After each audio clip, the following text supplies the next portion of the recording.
Order now.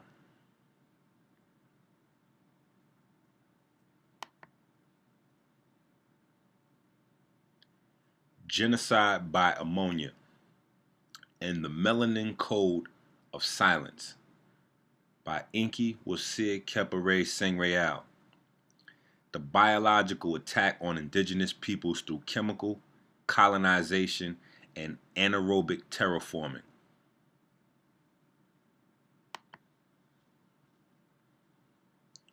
Wasir's Law. Okay? And me, I'm Wasir. Okay? So I'm changing science. The people that have been following me, they know I change science. I'm rewriting Western science. All right, so in just a second, I'll show you Wolff's Law, and then I'll show you well, we're looking at it right now. Wasir's Law. Stored charge equals bone mass, which equals red and brown bone marrow. Okay, now this is a list. All right, we're probably not going to go exactly in this order. All right, but this is at least a rough outline of the topics that we're going to cover in the I don't know, close to 300 slides that I have for you. All right, very important. I wanted you to be able to really get this. I don't think there's any subject more important right now. So I know there's a lot of fluff going on, but we gotta make sure that we focus and understand that if we don't take care of our genetics, if we don't fight the real war that's going on, there will be no tomorrow. Okay, so and we're gonna cover a lot more subjects, but these are the major. I tried to narrow it down to the major subjects. Eumelanin versus pheomelanin. Ammonia shuts down the pituitary gland, pineal gland, and histones. Shin the Kamenu and modern biology. Or I should have put the Shin. Um, Ammonia, and this is transcribed right from my notebook. So a lot of this stuff, so you gotta work with me. Ammonia, diabetes, and vitamin D. Telomeres, breast milk, sexual fluids, and DNA.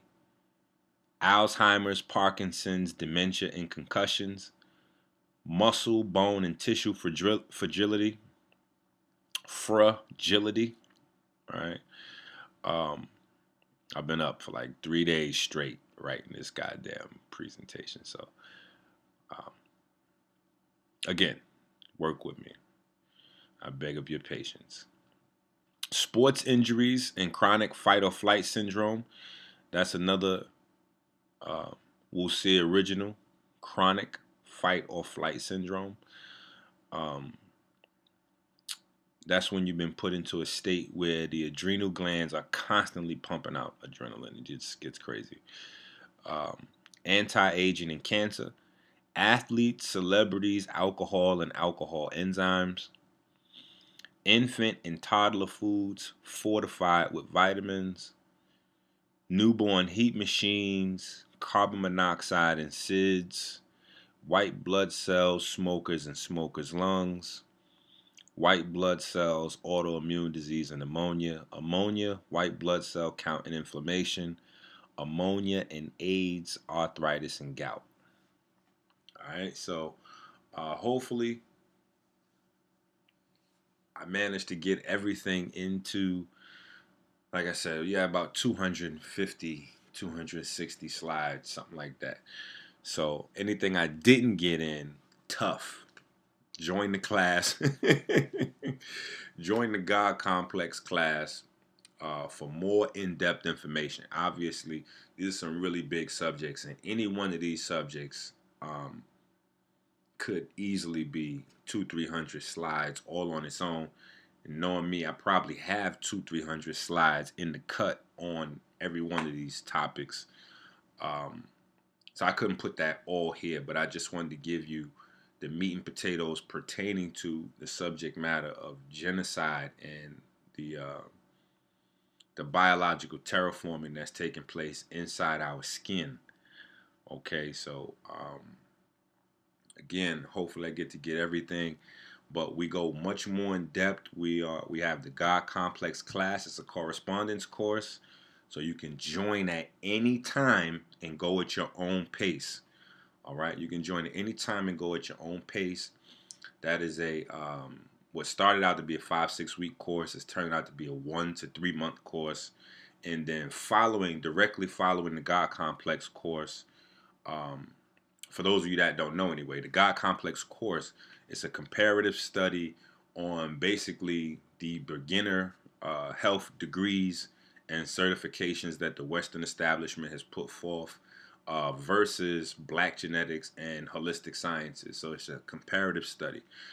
Basically, we're going through the college textbooks that you would need to use in order to become a licensed trainer or get your degree in physical education, nutrition, etc., etc. So we're going through those textbooks so that we can see what they have versus what black genetics teaches and holistic sciences teach. Following that, for the people that graduate with a passing score on their finals, yes, there will be a finals in the God Complex class. You don't get to just pay, sign up, and then slap fives and yo, my G, we support it, and then no, it doesn't work like that. I mean, it can work like that, but you won't be allowed into the next class, which is a 6 to 12 month course where we actually go through similar dynamic, correspondence class, etc., etc. Only at that point, we'll be comparing black genetics and holistic sciences to the MCAT course, as well as we'll be taking a peek into the USMLE, or I hope I got that right. But we'll be taking a glimpse and going through the tests that med students have to actually pass in order to get their license to practice medicine. So we'll be going through all that material, all those textbooks, and we're going to try to get that done in the window between 6 to 12 months. But you will not be admitted, even if you pay $1 billion.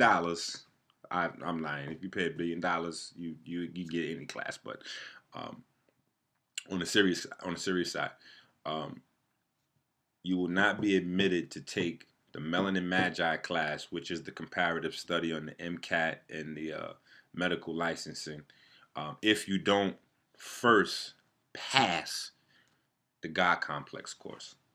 All right, so both of those you can enroll 40dayfruitfast.com. For the family that's interested in the histonic, you can get the histonic at KimenuInc.com. KimenuInc.com.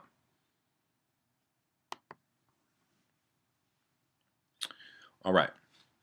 Acid, a chemical substance that neutralizes, alkalizes, dissolves some metals, and turns litmus red. Typically a corrosive or sour tasting liquid of this kind, rainwater is a very weak acid. Chemistry, a molecule or other entity that can donate a proton or accept an electron pair in reactions. That's where it becomes key in your biology. All right. Anything that can donate a proton or accept an electron is an acid. It forms acids. So the euphemism for that is free radical. All right. That's what free radicals do. They steal electrons. That's what ammonia does and all the other toxic, crazy stuff that we find in our body. All right. Battery acid. I wonder where they get the science for battery acid. All right. Sulfuric acid is a highly corrosive, strong mineral acid with the molecular formula H2SO4. Its corrosiveness on other materials like metals, living tissues, or even stones can be mainly ascribed to its strong acidic nature and, if concentrated, strong dehydrated and oxidizing properties. Oxidizing properties. That is very key right there. Okay? So, let's just say some type of sulfur or liquid sulfur comes in contact with a carbon-based compound. It could create an oxidizing effect on that carbon-based compound. If that happens, carbon monoxide, which is a toxic poison, could be produced. That's just an example. I'm just throwing that out there for now. So moving forward. All right. This is a little different than actually doing a live lecture. So you gotta work with me. The live lecture, I got people, you know what I'm saying? And I could make my little nerd jokes and all right. Anyway. Lemon juice citric acid is a weak organic acid with the formula C6H8O7. In biochemistry, the conjugate base of citric acid, citrate, is important as an intermediate in the citric acid cycle, which occurs in the metabolism of all aerobic organisms.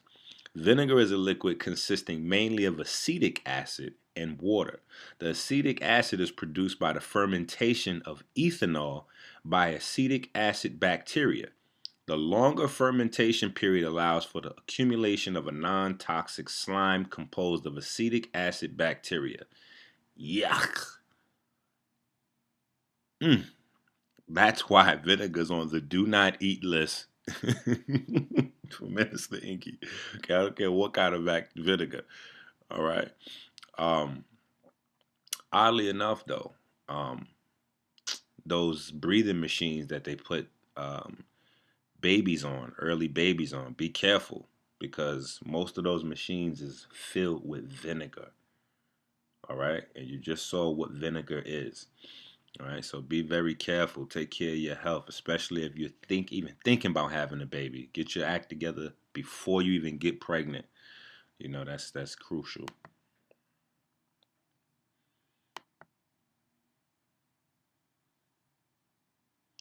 Ra created the universe through Ma'at. Okay, why is that important? Because what we need to understand is this. And it's very simple. I'm not going to make it long and drawn out. A lot of people, without putting in the adequate time and study, are just grabbing trendy euphemisms and trying to incorporate those into their lives and becoming emotionally attached to them and creating nonsensical arguments about things they don't understand. What am I referring to in specific? Base acid balance. Okay, base acid balance. And yes, I'm going to have me a few snacks. I got my pumpkin seeds on deck. I got me a smoothie loaded with his tonic. And I got me some water right here. So that's going to keep me in the game. Keep me awake long enough to deliver my Sermon on the Mount. But, excuse me, balance. Okay, balance. That's what the universe is about, balance. So when you look at the blood, understand the blood is not about being incredibly alkaline. It's just over neutral. So that's where your body's looking to be balanced. The pH scale goes from 1 to 14. If the blood was supposed to be incredibly alkaline, your blood would be safe at a 9, a 10, 11, or 12. It is not. Your blood wants to be at 7.365, which is just over the neutral point into alkalinity. So, all right. In other words, all right, pumpkin seeds, just slow me down. In other words, okay? Why in other words? Because our ancestors have left us various spiritual systems, and we're getting very caught up. We're getting very caught up in the mnemonic devices and euphemisms that they left us to encode science. We're forgetting that. The Western modality is to separate science and spirituality. But indigenous people around the world never did that. Spirituality was science. So when they talked about God, they were referring to the large magnetic field that we live in. Period. Period. When you're dealing with universal law, that's love, the support of life. Anything that breaks that cycle, anything that hurts life is a sin that breaks the law. That is the number one law. All right? When we're dealing with angels, those are things that help keep life on track, help keep life flourishing, growing. Anything that takes away from that, anything that seeks to slow that down will be a demon or a devil in that capacity, right? But we also have the ability to see things from different scales, different points of view. So a lion chasing a deer, biting into a deer, eating that deer, to that deer's loved ones, to that deer itself, that lion is a devil. However, when that lion brings that deer back home to his wife and children, that lion is God. He's an angel, right? So we also have to moderate some of our extremism when we look at some of these things and begin to conduct our research and our quest to find ourselves with a little bit more maturity. All right? Heat is life force, charge, energy metabolism. Cold, the opposite. Okay? Entropy, life force, energy leaving the body. All right? When you are surrounded with negative ions, Those negative ions are infusing energy, electrons directly into your body. When you are surrounded by positive ions, they are stealing electrons literally from your body. Now, this also, before we even get deep into the information, has a role, or this is also affected by genetics. Because if you are melanin dominant, then that means that what I just said is accurate for you. However, if you are pheomelanin dominant or melanin recessive, then your body may have a excessively high amount of ammonia and sulfur, which creates positive ions on the inside of the body, floating all throughout the blood and lymphatic system. This neutralizes the effect of positive ions in the atmosphere. So, if I'm in cold weather, which is positive ions surrounding all around me, and I have a large amount of ammonia coursing through my body, I won't feel any cold at all. It's neutral. It feels awesome outside. All right. So I may love the cold. I may want to go jump in, 30 below zero water or go run in the snow, half naked. All right. So just to get you an idea of some of these things. All right. Hell's fire. Hell's fire. Damnation. Right. Hell's fire and damnation go hand in hand. Well, also, so does deamination, right? Which is how you produce ammonia. That's a typo right there where I put alcohol, but it's how you produce ammonia inside the body. And ammonia production is a hallmark of chronic inflammation. Even wasting syndrome, which is one of the aspects of what we euphemistically know or associate AIDS to be, right? Because when we think of AIDS, we think of the lesions that we see on people's faces, which is herpes. Then we think of them getting real skinny, which is cachexia or wasting syndrome, which is the next stage beyond chronic inflammation. And then we think about what we know. We think about what we actually know is fact last, is that the immune system is shut down, right? But those are actually all three different things. Those are not all AIDS, right? So kind of want to get that in alignment and get the facts on these things, all right? European physiology versus human physiology. Major differences in internal chemistry to be aware of. Melanin inhibitors, all right, versus melanin promoters. This is the enzyme activity. Europeans have a high amount. In fact, they're flooded with melanin inhibitors. All right. So this is one of the more unspoken parts of internal chemistry that makes us different. Okay. So it's impossible for us to have the same origin. Okay. Impossible. All right. Their body is flooded with melanin inhibitors. All right. People who are eumelanin dominant, their body is flooded with melanin promoters.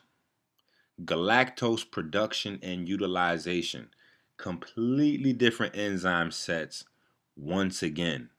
Okay, galactose is the main sugar that brown and black eumelanin dominant people all over the globe should be consuming, not glucose. The brain runs better on galactose. Galactose is what actually seals melanosomes into the keratinocytes so that melanin production can proliferate throughout the body. And right now, due to us being galactose deficient and just our internal chemistry being flipped upside down. You have people, vitiligo's on the rise, leukoderma's on the rise. You have dark-skinned parents having light-skinned children, all of this crazy stuff because of small things like galactose. So the people in the class, they actually got the Live It, which is the opposite of diet, the Live It for Light Bodies book free. For those of you that are not enrolled in the God Complex course, you can pick that book up, the PDF up. It's I believe right now it's $149. I'll probably run a Christmas to New Year's sale. So I'll probably make it like $99 or something like that, or maybe half price. Put it like to $75 or something like that for the holiday. But again, students will get that. That's free. This PDF, this will actually be a PDF right here, and students will get this free. Outside of that, I think it'll probably be like $80 or something like that. I don't know. All right. Well, anyway, bone density. All right. Internal blood alkalinity. Bone density is completely determined by blood alkalinity. All right. The more alkaline the blood is, the more dense the bones will be. We'll get a little bit deep into that in a little while. Positive versus negative ion concentration and utilization. Ammonia versus water utilization. Bone hue. Even the color of bone is very important. Brown adipose tissue concentration versus white adipose tissue concentration. Stem cell / follicle count. Selenium versus sulfur, etc., etc. Now, in the makeup, in the actual makeup, when you look at the molecular structure of melanin, you don't see selenium there. That's because melanin utilizes selenium to make a host of proteins, etc., etc., that only exist in brown and black people, that don't exist in other people, that perform, that serve as not just enzymes, but antioxidants and anti-tumor and anti-cancer and all kinds of lovely things that we have in our natural defense mechanisms. Another thing is selenium will replace sulfur in eumelanin dominant people. Selenium will replace sulfur in eumelanin dominant people. And so we'll get deep into that as well too. Blood secrets. Yeah, baby. Ammonia is to white blood cells what water is to red blood cells. Okay? The same way red blood cells flourish in highly charged, structured, living water is the same way white blood cells flourish and multiply in ammonia-based fluids. The ammonia transport system is the mechanism that maintains homeostasis for organisms that have a naturally high white blood cell count. All right? And I have went in depth because I couldn't stop there, and I have discovered it. So now I've named it after myself, the Enqi sulfur ammonia. I don't know. I'm still working on it. I'm still working on the name, but the system I'm getting ready to lay out to you. All right. White adipose tissue supports white blood cells. I want you to get that. Red adipose tissue supports red blood cells. Very simple. There's a huge war going on inside your body, and the diet is very crucial in who's going to win this battle for your body, which is a battle for your soul. Red brown marrow is composed of hematopoietic tissue. All right? These are stem cells. Yellow white marrow is composed of fat tissue. All right? So now we're talking about the actual structure of your bones. This is very crucial and very important. In a fetus, anywhere from 85 to 100% of the bone marrow is red or brown, depending on genetics. As we age, are eaten alive from the inside out, right? The marrow is converted to fat. Before we continue, you need to understand that being fat or overweight is not about outward appearance. It's about body fat percentage and type of body fat. Body fat or adipose tissue. Okay, you may notice a pattern here. Comes in two flavors: brown fat and beige or white fat. Brown adipose tissue serves many positive functions such as producing energy, red blood cells producing heat through thermogenin, which are proteins in the mitochondria of brown fat cells. Okay. Um, Also, you would know that I'm not even sure if I wrote it in here, but brown adipose tissue made up of brown adipocytes has iron, which is what facilitates a lot of this stuff, just like your blood cells. All right. Sidebar, remember from the money mind state that heat is a product of resistance to electrical circulation. When white adipose tissue serves only two purposes. White adipose tissue serves only two purposes: to stop the lymphatic system from removing damaged cells, okay, which are potential cancer and tumor cells, and then to feed cancer and tumor cells. That is the only thing white adipocytes do, all right, outside of producing estrogen, which also feeds cancer and tumor cells. Diseases also come in two flavors: those that come from outside the body and those that come from the inside. Diseases from within are caused by damaged cells that may contain damaged DNA. Each child of a parent with damaged DNA has a 50% chance of receiving faulty DNA. If the junk DNA is not on the sex chromosomes, then we know the carrier may possibly have two copies of the damaged DNA. Everyone has two copies of each gene outside of the XY chromosomes. In some cases, a degenerative disease requires two damaged genes to express itself, autosomal recessive inheritance. Outside that, you have genetic disorders that will express itself even if you only have one gene that is defective, autosomal dominant inheritance. We know that white fat tissue is responsible for damaged cells staying in circulation. Therefore, we can infer that since Europeans have a much higher rate of children with genetic defects, that they are obviously prone to a higher rate of internal fat and white blood cells, since white blood cells are produced from white adipose tissue. Black genetics foundation of biology. Okay, your skeleton. We forget your skeleton. We forget the skeleton. The skeleton's importance. All right, so let's get back to this. Wussier's law: stored charge equals bone mass equals red, brown marrow. All right, stored charge, we're talking about negative ions, electrons, electricity.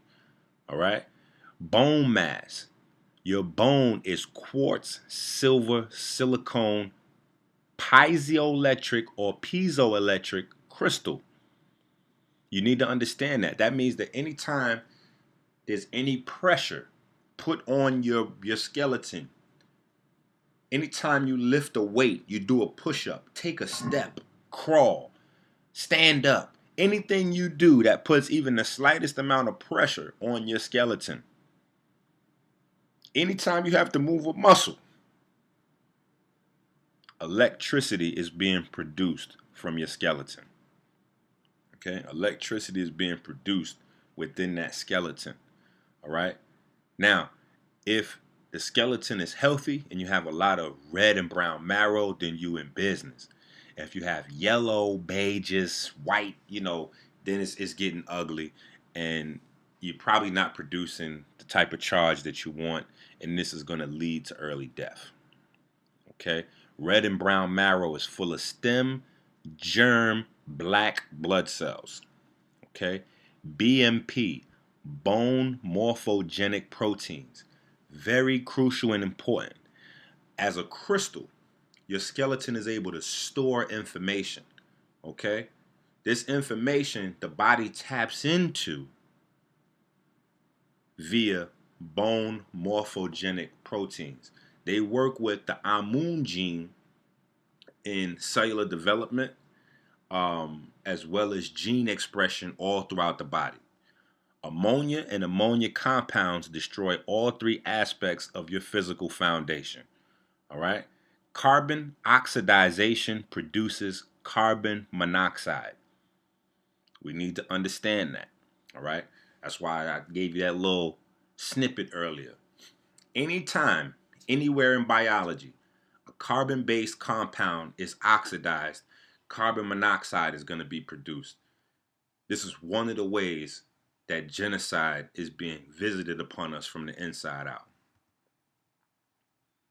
Now, throughout this work, every so often, I'm going to slip a paper in, just so that people have points that they can go and verify everything that I'm saying with white folks, if that's what you're into. All right. Bone growth accelerated by stimulation of the epiphyseal plate with electric current. This is just showing again, anytime you add electricity to bone, it stimulates bone growth and bone density. Positive ions like ammonia compounds pull electricity from the bones. Thus are electron acceptors, aka acidic, and degrade the bone. Okay? Again, another paper. Electric and dielectric properties of wet human cancellous bone as a function of frequency. All right. These were tests that they ran, if you look over to your left, on black folks that had sick bone tissue, and ran some electricity on it and had some miraculous results. All right. But again, they always testing us, right? Clinical aspects of stimulation of bone healing using electrical phenomena. Wolff's law, force on bone creates bone growth. This is a part of the silence on melanin. The moment you introduce electricity into a biological conversation, you have to mention conductors, etc., ultimately leading to black genetics.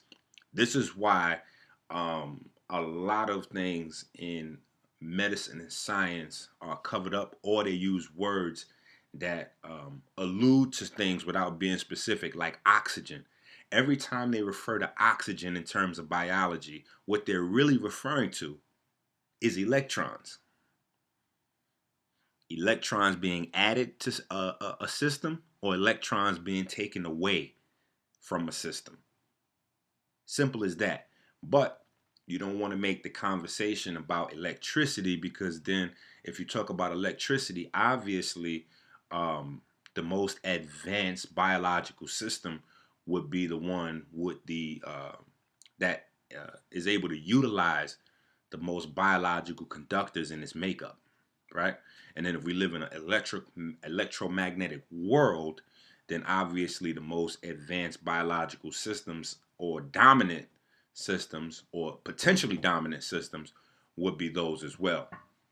So they keep all of that type of language out of as much as possible, until you learn this science. That's why we have the God Complex course, so you can see through the wall of science and the medical and scientific racism that's being played out on you. Okay, so Wolff's law, again, a bone grows or remodels itself in response to forces or demands placed upon it. Observation supporting Wolff's law, etc., etc. All right, so this is why we had to rewrite this thing and put that thing in real science. A bone grows or remodels in response to forces. And that's another thing you got to observe here. These guys were not incredibly intelligent. Like, we can just completely rewrite science. We could really make our ancestors proud. Like, a lot of a bone grows or remodels in response to forces. Like, come on, man. Let's get specific with this thing. So it's a matter of electricity and stored charge. Okay? Black genetics, genocide of biology. Okay, so let's take a look at this thing. Stored charge, right? Positive ions pull the stored charge right out of the skeleton, right? This is why as we get older, osteoporosis and all this kind of stuff sneaks in. Why? Because of the amount of acids that our body accumulates over the years, or what we call life. Okay, bone mass, ammonia, sulfur liquid, or sulfur thiols create atrophy or rot. That's where the yellowing and beiging effect comes in. That's how the bones go from red and brown to yellow and beige. All right. And again, nitrogen feeds the cannibal cells that eat all of the healthy cells in your body. All right. So let's take a look. Does common sense tell you that blood makes bone, or does bone make blood? Which comes first in a fetus, liquids or solids? Okay. Why did I put that there? Because people would say, um, and it's we have to address some of these fallacies, because if we don't address the major fallacies in science pertaining to our biology, we'll never be able to get a good understanding of ourselves.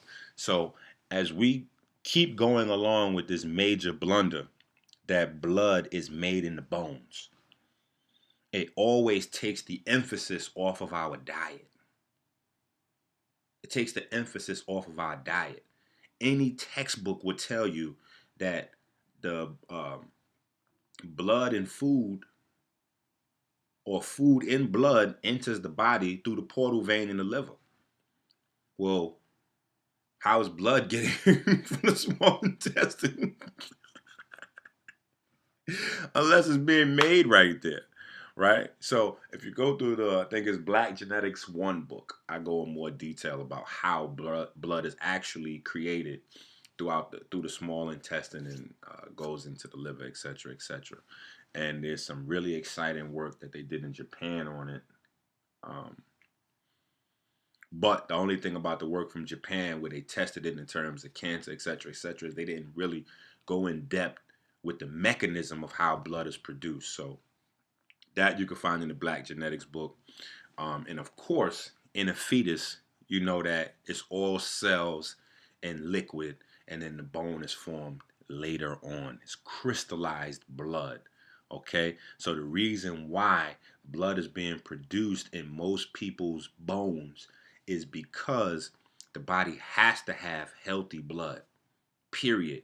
So since we're not eating healthy to make healthy blood, the body tries to flush most of what we eat back out through feces and urine, um, and will liquefy stored blood in the bones, excuse me, which is why our bones are getting less dense over time, instead of like times of old getting more dense. We should have that old man strength, quote unquote. That's what we used to call that, right? We're not getting that. Okay, so here's a better picture where you can actually see. Um, it's disgusting how fast the rot sets in. Okay, but this is and what I want to do is get through with the God complex, because also part of that in the later stages, we're going to get into bone marrow washing, which is a martial science, and it taught how you recharge the bone marrow, etc., etc., etc. So, um, some very exciting things to come, but we have to get through the boring parts of physiology and anatomy before we can really get to the fly stuff. So the God complex class is a mandatory thing for anybody that really wants to understand their body and Black genetics. All right, so now we get into a little bit of the importance the bone has on the rest of the body. All right. Um, I don't want to spend too much time on that right now. So we'll go forward. Genesis. In the beginning, God created the heavens and the earth. and the Spirit of God moved upon the face of the deep. Right? Um, this is what people have to understand about this. Again, and I'm going to stress this. This is all science. The moment we get spooky and we think that our ancestors really invested time into spook gods and things like that, they're turning over in their graves. They're watching us shaking their head. You know, like if our ancestors had text messaging or Instagram, it'd be SMDH all day right now. You know, this was science. They just use different vocabulary than the Western vernacular that we're used to. So what we're looking at here, and this is just an example, and later on throughout the presentation, you'll understand why I needed you to get this, because our ancestors, over and over and over, tried to teach us that our divinity, our blessing, was in our biology, and we missed it because we took the text that they left us and we converted it to spookism. All right. So when you look at this, again, if you look in the parentheses, you see that you're dealing with time.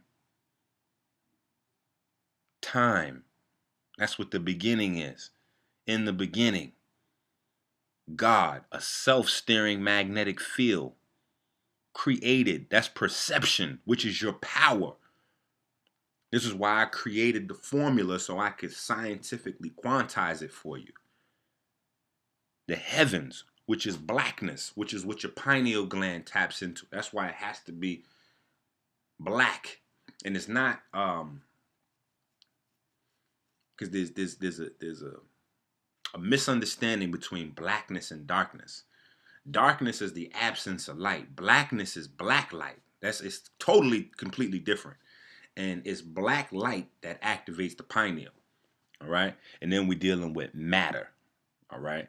Matter. And this is why 96% of our universe is made of plasma. And then 4% is matter. The same way in our DNA. 96% of our DNA is quote unquote junk DNA, and 4% is actually encoding proteins, making matter. It's the same. Okay? Then we talk about motion and plasma. So I just wanted to put that so you get this science. So you understand not to be so caught up in the spooky aspect. Once you add the science back to the Bible, the science back to the Torah, the science back to the Quran, then you can still enjoy those systems while not being usurped by those systems and the people who understand the science behind those systems. Keratinocytes, adult stem cells which constitute your skin. So why are they important to melanin? Melanocytes are at war with white blood cells. The end game is to reach the keratinocyte. All right, keratinocytes is what we see. White blood cells eat melanocytes by spraying nitric oxide compounds on them to destabilize their magnetic field. Whoa. I had to read that in scientific papers in order to believe that. It was crazy. And I think I got some of the scientific papers in here. But this is what's going on in your biology. All right. That's why I never get bored with studying biology. It's so fascinating to me. Melanocytes want to lay melanosomes on keratinocytes to bind melanin to them with galactose, creating blackness or brownness or yellow, black, brown, and yellow. You know how we, our varieties in the skin. White blood cells lay lysosomes to destroy melanosomes, which lighten skin, not cold climates. The white blood cells are always busy, okay? And later on, I'll show you, we'll get into some more stuff, but this is always my favorite. I always like to show people this because it's just so deep. You don't even have to say much after it. And people should look this up. Paroxysmal nocturnal hemoglobinuria, all right, is when your white blood cells attack the red blood cells after the sun goes down. So just, after the sun goes down. Anyway, vitiligo is the process of white blood cells eating melanocytes. Right? So we have to get this. This is the war going on inside. No man is safe from. You could run, but you can't hide forever from these streets that we done took. You walking with your head down, scared to look. You shook, cause ain't no... My fault. I'm sorry. But that's how people be. Like, they be walking with their head down, scared to look. They don't want to be taken out of their safety. They don't want to come up out of that box. This is why, it's so hard teaching, because I'm ahead of time. I'm ahead of my time. So it takes 3-5 years down the line, then academic papers are produced, because unbeknownst to the people I reach out to, the Western establishment keeps high tabs on what I'm doing. Dr. Oz and a couple of his associates, like, I have interactions with these people, so I know that they're not only looking at what I put out, but they're extrapolating from it heavily. They're extrapolating from it heavily. So, anyway, we talked about this. Deamination. Damnation is how you damn a nation. By removing amine groups from molecules producing ammonia inside their body. Now check this out.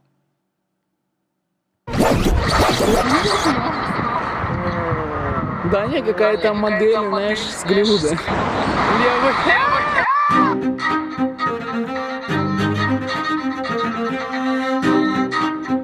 This is not green screen, folks.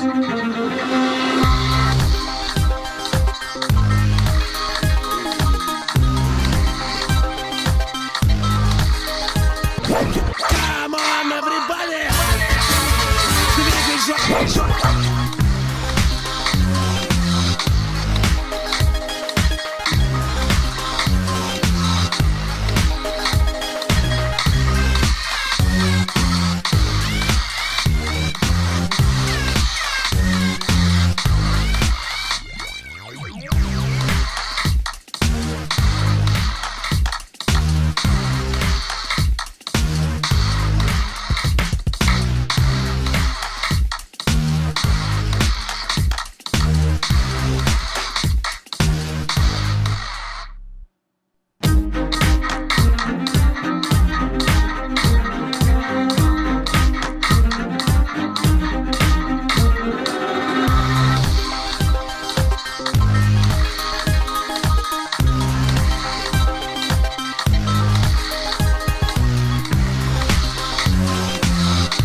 Because I'm getting a rush just watching them, right? But you have to understand, this is about genetics, and we see it when we look at the differences in our behavior patterns.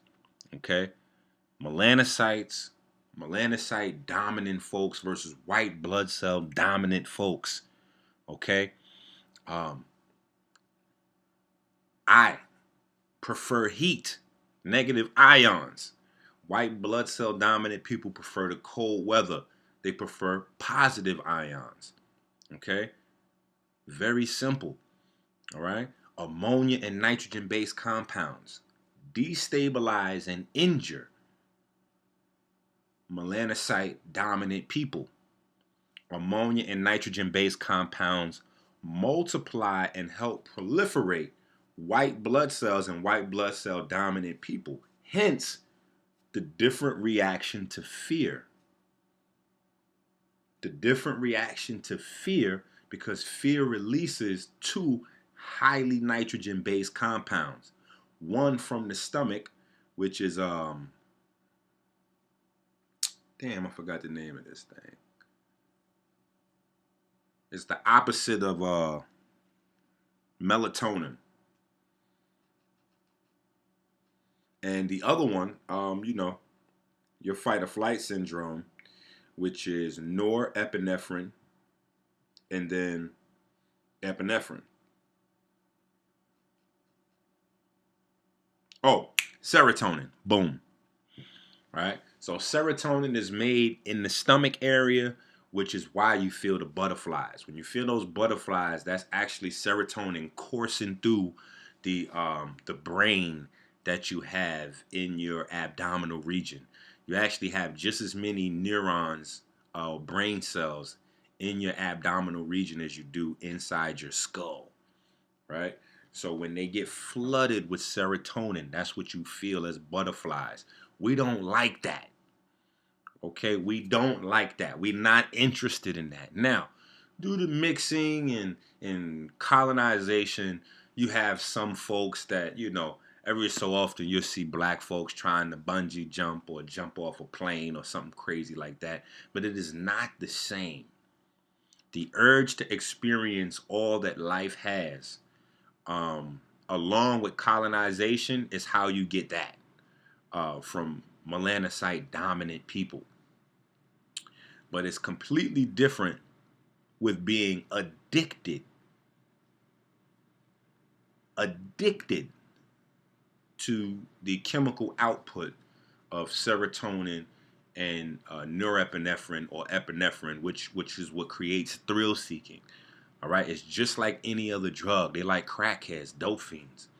Okay, they're looking for that next surge of nitrogen to come through their body, because when that surge of nitrogen-based compounds courses through their body, producing that ammonia, getting that sulfur going,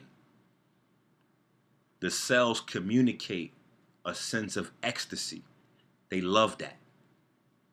For melanocyte dominant people, the cells communicate extreme discomfort. We're not even about that life. We're trying to do something else, right? So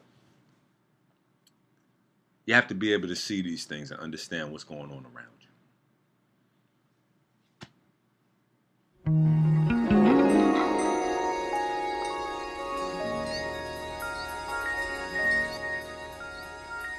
Click, click, click.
can't get enough of that.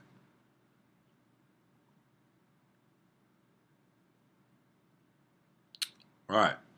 The highest correlation between skin reflectance and UV levels was observed at 545 nanometers, near the absorption maximum for oxyhemoglobin, suggesting that the main role of melanin pigmentation in humans is regulation of the effects of UV radiation on the contents of cutaneous blood vessels located in the dermis. Number 2.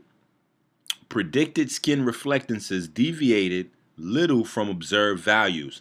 In all populations for which skin reflectance data were available for males and females, females were found to be lighter than males. The clinical gradation of skin coloration observed among indigenous peoples is correlated with UV radiation levels and represents a compromised solution to the conflicting physiological requirements of photoprotection and vitamin D synthesis. A dark epidermis protected sweat glands from UV-induced injury, thus ensuring the integrity of somatic thermoregulation. A greater significance to individual reproductive success was that highly melanized skin protected against UV-induced photolysis of folates, a metabolite essential for normal development of the embryonic neural tube, and spermatogenesis. The lighter color of female skin may be required to permit synthesis of the relatively higher amounts of vitamin D3 necessary during pregnancy and lactation. Amongst indigenous populations, skin pigmentation is based on adaptability. Amongst Europeans, this does not apply.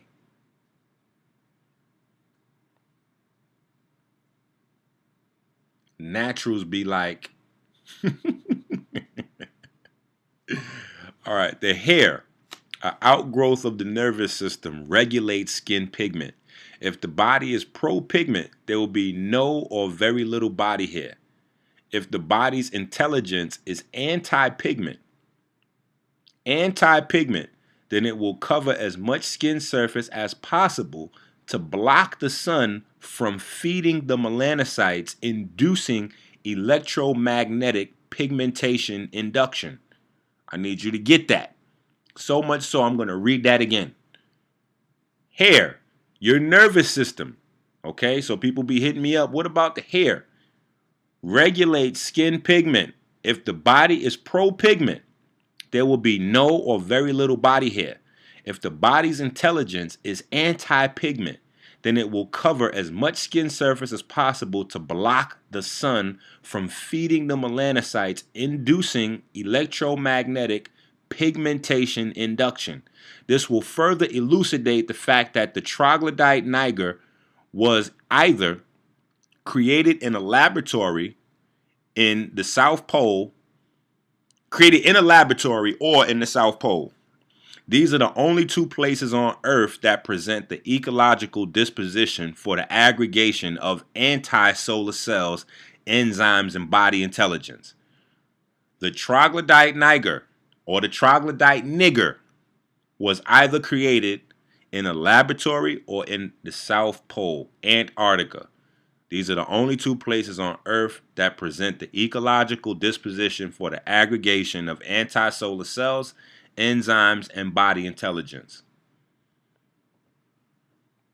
The critical function of the integument in thermoregulation, or skin system in thermoregulation, was maintained through evolution of an increased number of sweat glands, particularly on the face, that increased the maximum rate of evaporative cooling available at any one time. The brain is extremely heat sensitive and its temperature closely follows arterial temperature. Evolution of a whole body cooling mechanism capable of finely regulating arterial temperature was, therefore, a prerequisite for brain expansion and increased activity levels. Naked skin itself affords a thermoregulatory advantage because it makes for a reduced total thermal load requiring evaporative dissipation. The more sweat glands, the less body hair. African Americans are monster mutant genetically. Okay, meaning that we've been genetically modified over the past X amount of 100 years, and it's getting worse. So those of us that are trying to actively reverse that genetic modification and limit the genetic modification ongoing, especially in our children, my advice to you is to enroll in the God Complex course at 40dayfruitfast.com. In fact, I'm going to have a Christmas sale, so the prices will drop. All right? So the prices will drop Christmas to New Year's, and then it'll probably go back up to $350 after the new year. So try to catch the sale. I know a lot of people caught that Black Friday sale. They happy as shit. Like every class, they call me and thank me. Oh my God. Oh my God. I can't believe you're giving us more. All right. So anyway, moving forward. Electromagnetic radiation impinging on the human skin can undergo a number of interactions. It could be reflected by the surface of the stratum corneum. It can enter the stratum corneum after a slight change in its direction of travel. It can interact with melanin dust in the stratum corneum, resulting in partial or total absorption. It can traverse deeper layers and experience a possible additional scattering, or it can enter the viable epidermis where it encounters melanin packaged with melanosomes. Okay? That's how you have to understand we don't share an origin, and your genetics are completely different, and nobody else is going to protect them. Nobody's coming back to save you. You have come back to save you. Period. You are your own Messiah. You are the God of your inner universe. You need to understand that. If you don't take charge, it is not a miracle pill. It's not going to happen. And the best way to do that is to get this information. What is the photogenic method? All right. The photogenic method is a process that I, with my partner in Philadelphia, Jason, put together to work out the body and get maximum muscle growth from little input. So you can actually work out less and get more muscle growth. But that's based on this science right here. All right. So 3 different types of photoelectric effects or photon effects on the skin we need to be aware of. All right. And this is what's modulating the blood, the bones, as well as the pigment. Photomechanical energy.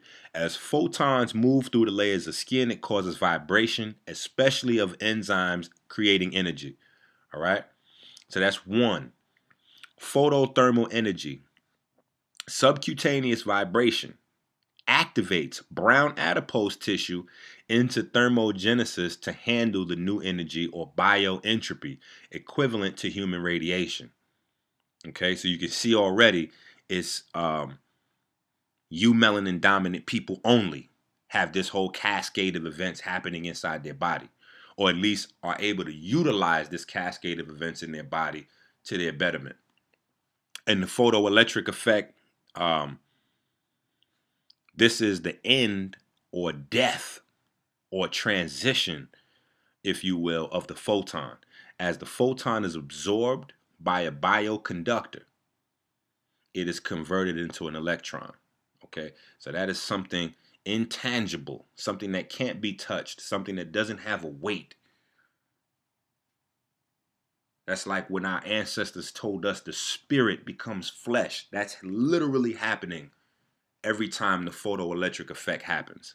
All right, the spirit is literally becoming flesh.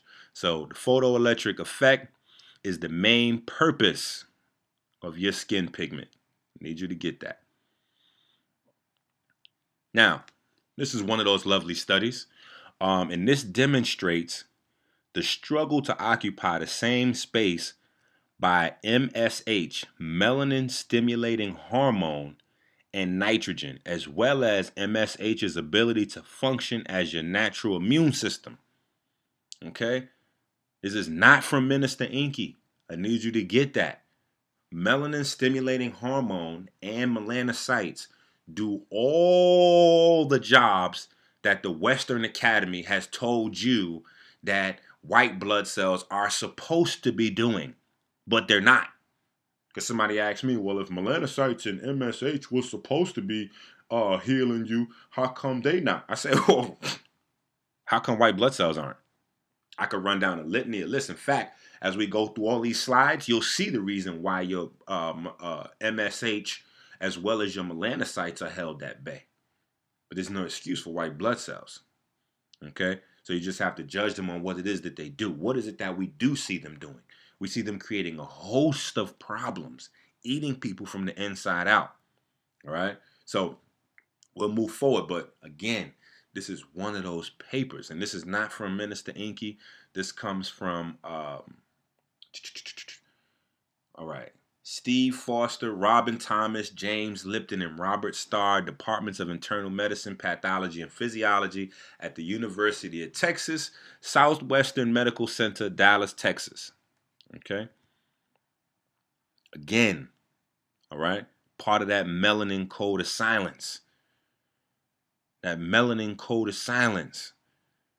This is how they study melanin more than any other thing in biology. However, you don't get any of that information. There's a super wall of silence up surrounding your biology. Why? Because it's your biology that they're using against you to facilitate poverty, advanced aging. You know, we're the only mammals on the planet that don't live out the maximum of their lifespan. You should live a minimum, on average, of 7 times the length of years that it takes you to become an adult, or it takes your body to mature. So since we mature between 30 and 40, it should be 7 times that. 7 times 20 on the low ball end is 140. On the high ball end is 240. So we should live on average somewhere between 140 and 240 years. Just like all the other mammals on the planet. Not that they live that many years, but it takes them, they live on average 7 times the amount of years it takes their body to reach adulthood or maturity.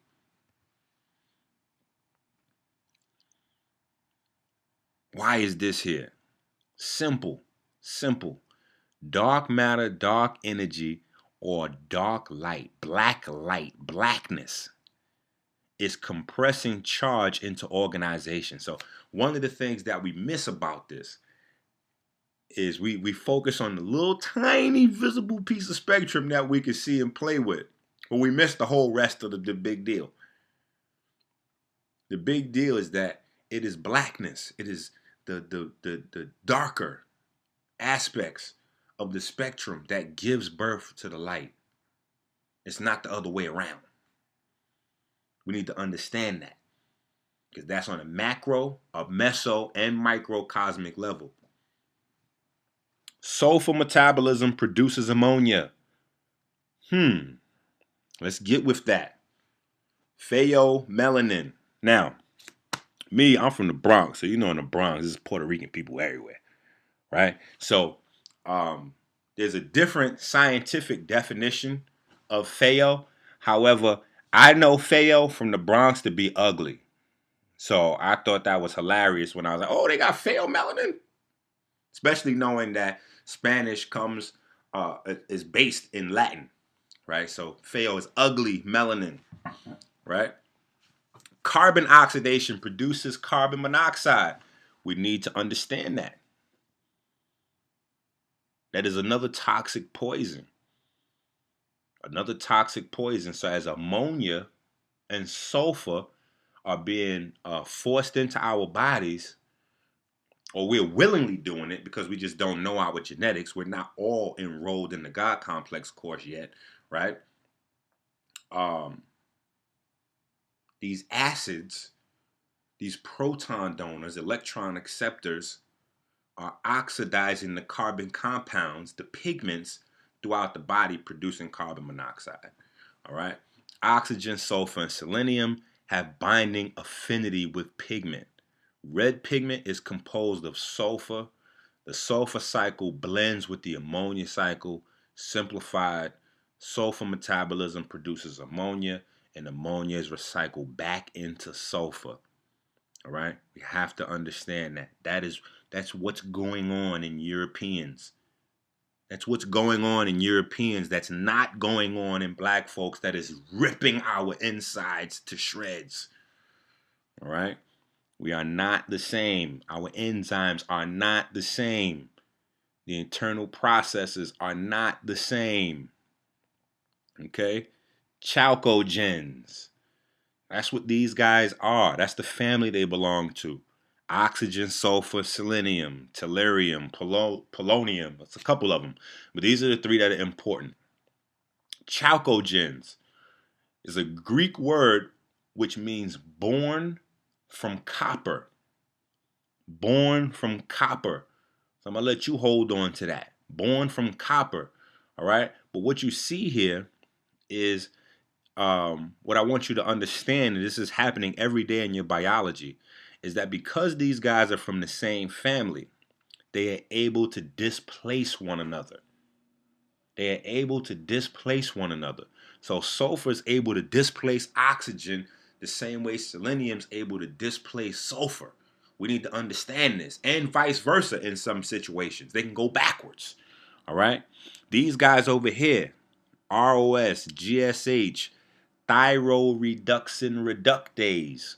These are the guys that perform the reductions that allow one thing to be transferred or displace another. But the key that you need to understand without getting too crazy is that these guys can displace one another inside your biology, and it happens just like that.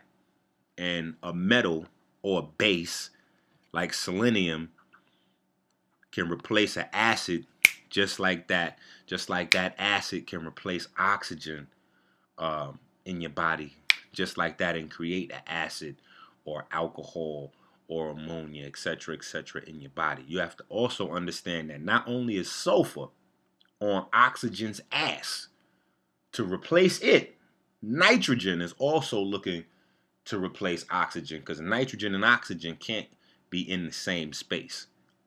All right? So we have to understand that it's very crucial to get this for what we're getting ready to go into. All right, so here's our periodic table, and this is just a look at the family right here. So if you see the big arrow, oxygen, sulfur, selenium, tellurium, polonium, and you start to get into some of the assumed things that aren't really real yet. All right. Melanin. Look at that guy. All right, look at that guy. Look at those. Look at all that sulfur inside of the pheomelanin molecule. Every time you see that S, that's sulfur there, right? And that NH2 or that H2N, that is the same exact thing. You could write a formula both ways. It doesn't mean it's anything different. It's 2 molecules of hydrogen, 1 of nitrogen. That is 1 step before you get to ammonia. 1 step before you get to ammonia. All you need is 1 more hydrogen. Okay? So, here you have them side by side. Melanin is on your right, and pheomelanin is on your left, on the bottom, where you see the big molecules. All right? On the top, these are monomers. All right? These are monomers. These are active monomers, so the formation's a little bit different. All right? And I have melanin. I should have switched sides so it made kind of more sense. But A is pheomelanin, B is melanin. All right? Black melanin is different from brown melanin. Now, we need to also take a look at that. There is a difference between black melanin and brown melanin. Okay? The black melanin does not have that carboxylic acid attachment, that COOH to it, that brown melanin does. All right?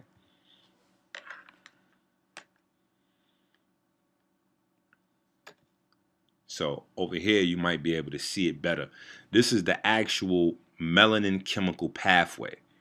All right. So, you know, I always got to take a shot, but these guys got the nerve. Like, this is another melanin movie coming out, and I haven't got the foremost authority on melanin hasn't gotten a phone call yet to do the melanin movie. Like, it's disgusting, right?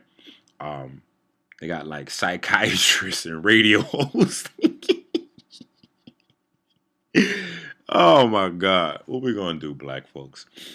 All right. So anyway, the melanin chemical pathway. This is the pathway to how melanin is produced. And I'm gonna show you a huge mystery right in this science right here that a lot of holistic scholars, well, all the holistic scholars missed, period. Every last one of them. They all missed it. But a lot of scientists were puzzled by this as well. And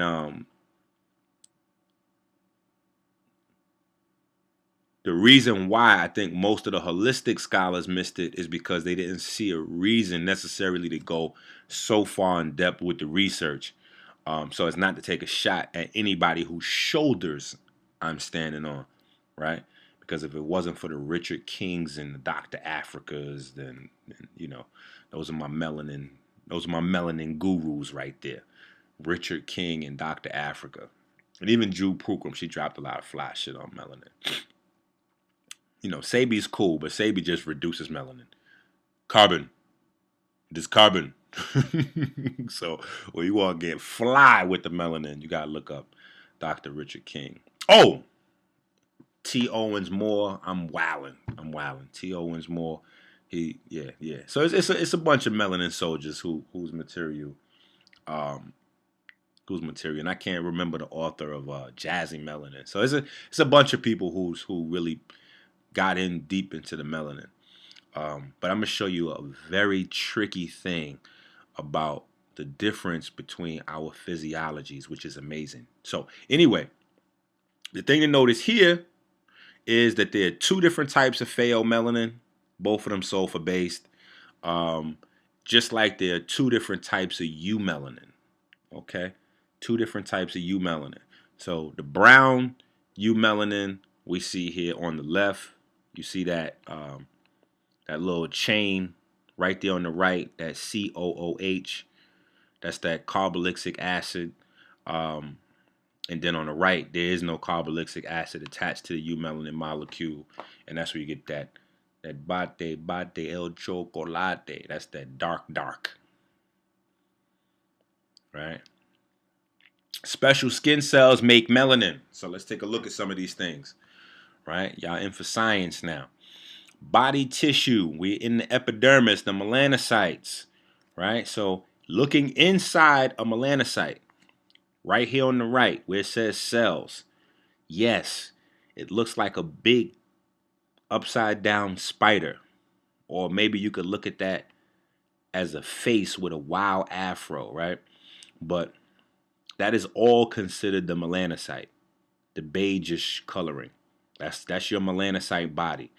Inside that body, all those black spots you see are actually melanosomes. Those are the enzymes inside melanocytes that actually produce the melanin. Okay? So anybody running that melanin's produced in the pineal gland shit, slap them. Slap them. And if this movie comes out and I see this melanin produced in the pineal gland shit, I'm going to slap the director and writer. So charge me with that. I have to slap him. I have to do it. Because it's almost 2016. We can't be that far behind in science. We were just thinking, like, we got to put the metaphysical information was dope. But it was only dope in as far as it drove you to research and really put a scientific understanding to some of this stuff that we learn. Okay? So, here you see the keratinocytes, which are the rest of the cells in the depiction. And what the melanocyte wants to do is impregnate these keratinocytes with melanosomes. And it does that with galactose so that the melanosome can then pump melanin into the keratinocyte and give us some some blackness. Okay? So here's just another look at the scheme. Now, this is how it works. All right? How tyrosine and oxygen produce dopa. Very simple. All right? This is the first step in actually making melanin. So you get the real science on this, man. We're not playing over here on this side of town. All right? This is how this thing looks. This big green thing is your tyrosinase enzyme. All right?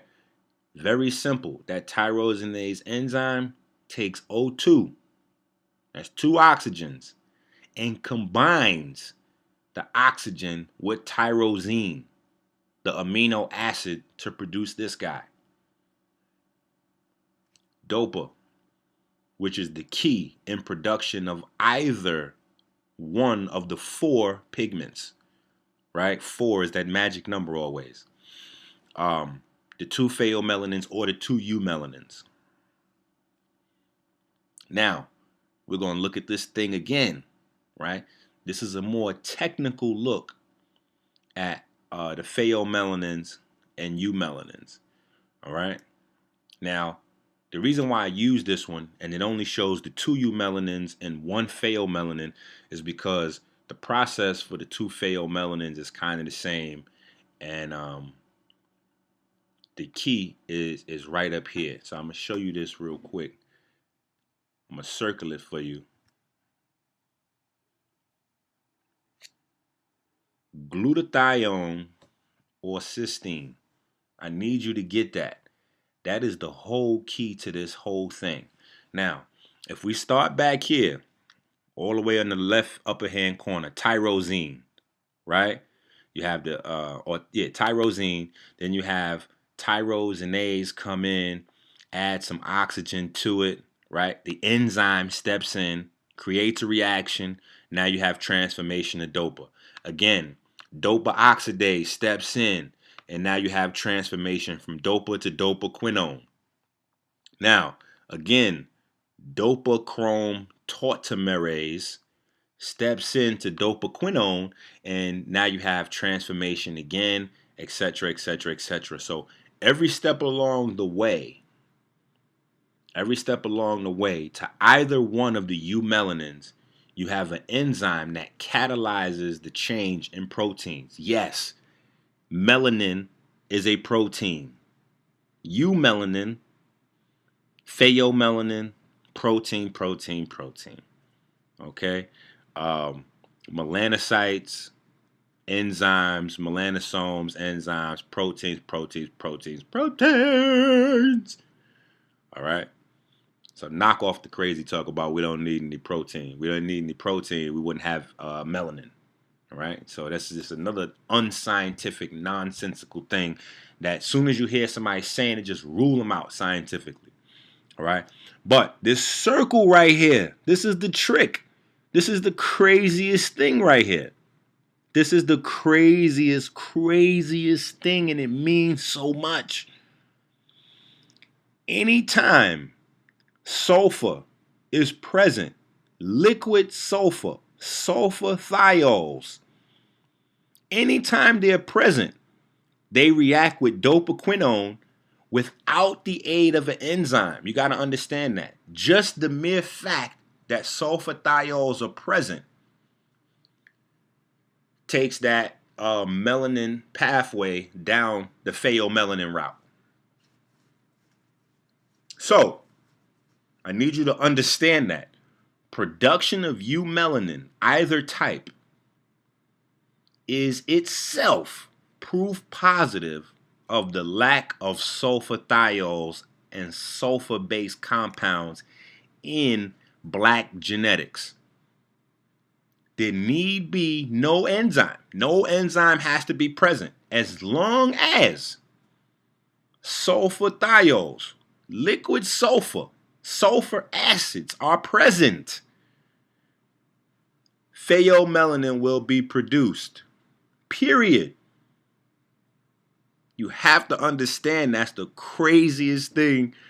And I know y'all might not get excited because I called a few people like 4 o'clock in the morning as I'm going through all this information, and I pull up the scientific papers, and like I was the only one excited. But that right there is like the holy grail when dealing with this information right there. That is the holy grail. All right? A combination of nitrogen and UV radiation produce sulfathiols in people possessing pheomelanin. You got to understand that. That's why I'm gonna pull that highlighted and say it again. When cysteine is exposed to peroxide and nitrogen or UV radiation, the end products are sulfuric acid and sulfathiols. This is how the sulfur is present at the time of melanin formations to even produce pheomelanin. Okay, so in order to get pheomelanin, the sulfathiols have to be produced. And in order to get the sulfathiols, there has to be a sulfur-based reaction to UV radiation or peroxide and nitrogen. So we know we get UV radiation from the sun, but I know people are going to say, brother, where are we getting peroxide from? We get peroxide as a byproduct of water molecules being separated in the mitochondria, cellular respiration. All right. So right outside the mitochondria in that matrix, we keep peroxide as a means of keeping the mitochondria safe and keeping cellular respiration safe. It's a way of recycling energy and also keeping the cell safe. All right. This only takes place, you got to understand, in a pheomelanin dominant, white blood cell dominant body. We are not the same. Sugar glucose trajectory without yeast. All right. This is without yeast. So a lot of times you got to understand when you look at these textbooks and you see stuff like this is without yeast. This is like, oh, this is like, how the hood would be without the dirty cops, the crime, the drugs. Like you can't give a real interpretation of what's going on inside the body with stuff like this. You got to put the boogeymen in there. You got to add the white blood cells in. You got to add the yeast, the fungus, all kinds of crazy stuff, the parasites. So I just want you to understand that when you see stuff like this, as we're trying to become scientific, if you are not realistic at the same time, you're still going to end up with an incorrect conclusion. All right? So here's the sulfur cycle. And then also, you can use these things as a blueprint to start to understand where certain things link up, because they won't show you in textbooks. Right? This is the closest you're going to get. The sulfur cycle. Plants, bacteria, fungus, mammals, straight across the board. All right? Cysteine becomes cystathionine, becomes homocysteine, becomes methionine, becomes homocysteine, becomes cystathionine, becomes cysteine. Now, these guys on the side, these are enzymes to show you the enzymes that catalyze the changes, right? That catalyze the changes. Now, I want you to pay close attention on the right-hand side. Just put that, if you're taking notes, take notes. Write down serine right there. Write that serine down. That's going to become real crazy. And homoserine. That's going to become real crazy later on when we get to concussions and Parkinson's, etc., etc. But also, and you got the little table right there, so I don't have to explain everything to you. But on my Instagram, I talked about CBS. A lot of people, a lot of Europeans have a CBS enzyme mutation. Anyway, you see this right here, right up top here. We'll just leave it. We'll deal with it in a second. I'll come back to it. All right, but just know something stinks about this. Either the germed man does not have this, or the African does not. At least it doesn't function the same. So one of those two must be true. All right, so we'll come back to that. Now, this is how your muscles work. This is how your muscles work all over your body. Alanine transports ammonia from muscles to the liver via glucose-alanine cycle, all right, or the Cori cycle. So muscles break down into amino acids, producing ammonia. Our buddy right there, glutamate, which I've done a zillion lectures on, especially in terms of glutamate on the brain, creating autism and epileptic fits and seizures, etc., etc. But our buddy, ammonia, nitrogen carrier, all right, cycles with pyruvate and then alanine, and alanine carries that stuff across the blood to the liver, and then the liver hopefully turns that stuff into urea, urine, to get that stuff out of here. All right, hopefully that's happening efficiently in our bodies, but I wouldn't be doing this lecture if that was happening the way it was supposed to happen, okay? When nitrogen and ammonia overwhelm the body, the first thing that happens is chronic muscle breakdown. Many people experience a glass ceiling or plateau in muscle development biologically that happens when tear-repair ratio is equal or worse due to ammonia that the body isn't able to fully repair muscles at all. All right? Muscle repair is based on muscle alkalinity. So as we work out, understand that we're breaking down the muscles, accumulating ammonia and acid in the muscles. The pH of the muscles drop. This is why I say it's good to have some grape juice, some pomegranate juice, a strong antioxidant with you while you're working out. It's awesome for the muscle development. It helps to pull that stuff out as you're working out. And don't hold your urine. You know what I'm saying? I see people do that in the gym. Go urinate. You got to use the bathroom. Use the bathroom. That means you got a lot of, especially if you're feeling nauseous, that's toxins accumulating in the blood. And gases, toxic gases accumulating as well. So get rid of that stuff. All right? Ammonia toxicity to the brain and creatine. Okay? Again, here's a scientific paper for you. All right? So you see, this is documented science. So you don't have to know too much about biochemistry to know that creatine is responsible for helping repair muscles and muscle growth. Anything that inhibits the creatine and phosphocreatine inhibit muscles, period, which is the entirety of the body, the whole body. Ammonia depletes all muscles of creatine, inhibiting muscle formation, repair, growth, and endurance. The body funnels ammonia out of the muscles and tissues into urine and feces for this reason. Okay? You need to get this science.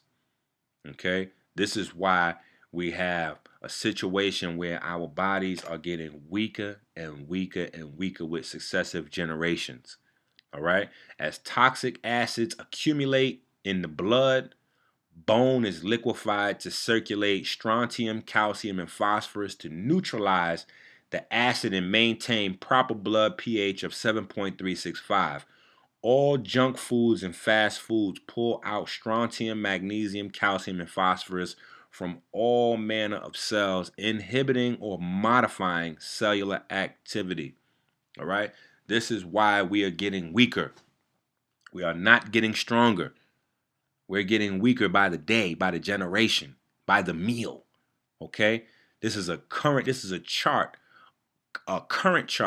of the most popular sports injuries. All of these injuries, from the headaches that are based on carbon monoxide production, all the way down to the chips of the bones, the tweaks, the twists, all of these are mediated by high ammonia circulation and chronic flight or fight syndrome throughout the body. All right? Look in other mammals. Look in other mammals. White muscles disease. White muscles disease. So this is, again, a part of this wall, this silence on melanin right here. Because in animals, they would tell you if they have copper and selenium deficient, it causes all the muscles in their body to turn white. It causes all the muscles to turn white. Why? What is that? That's that ammonia and sulfur. That's that ammonia and sulfur. I'm showing you the actual tissues. So it should be no question. If it's happening inside their muscles, it's worse than yours because you, melanin, is completely dependent upon selenium for all its antioxidant activities and completely dependent upon copper and copper derivatives for electron conduction. So what do we have going on?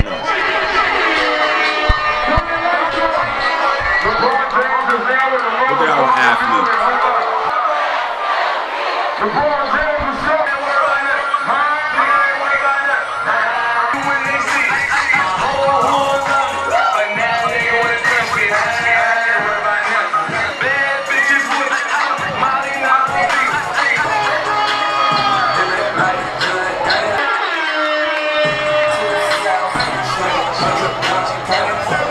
There you go. Bring it out.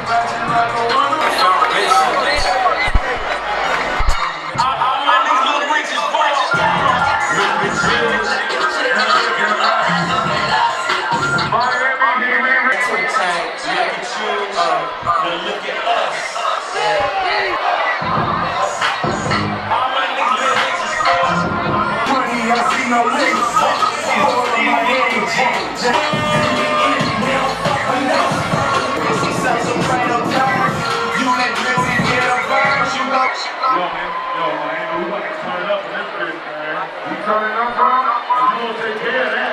Let's go.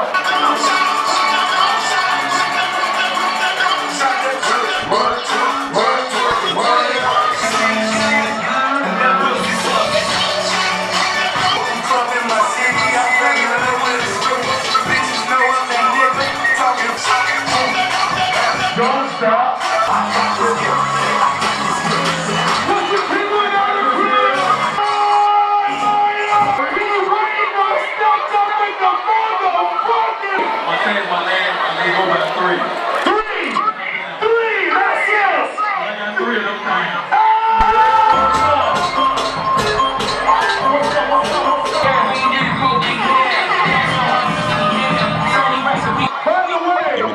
Everybody in Miami, you born witness.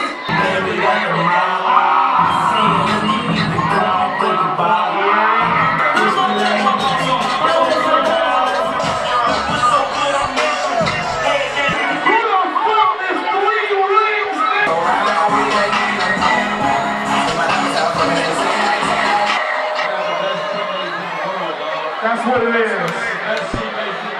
That's what it is.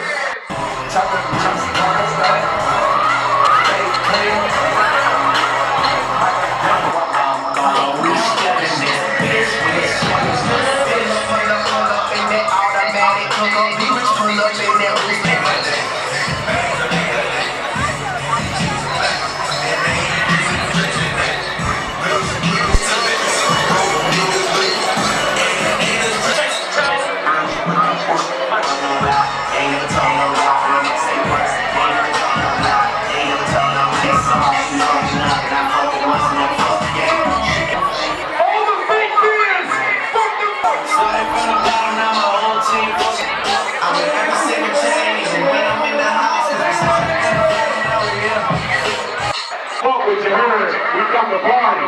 You ready, Harry? Turn this shit up.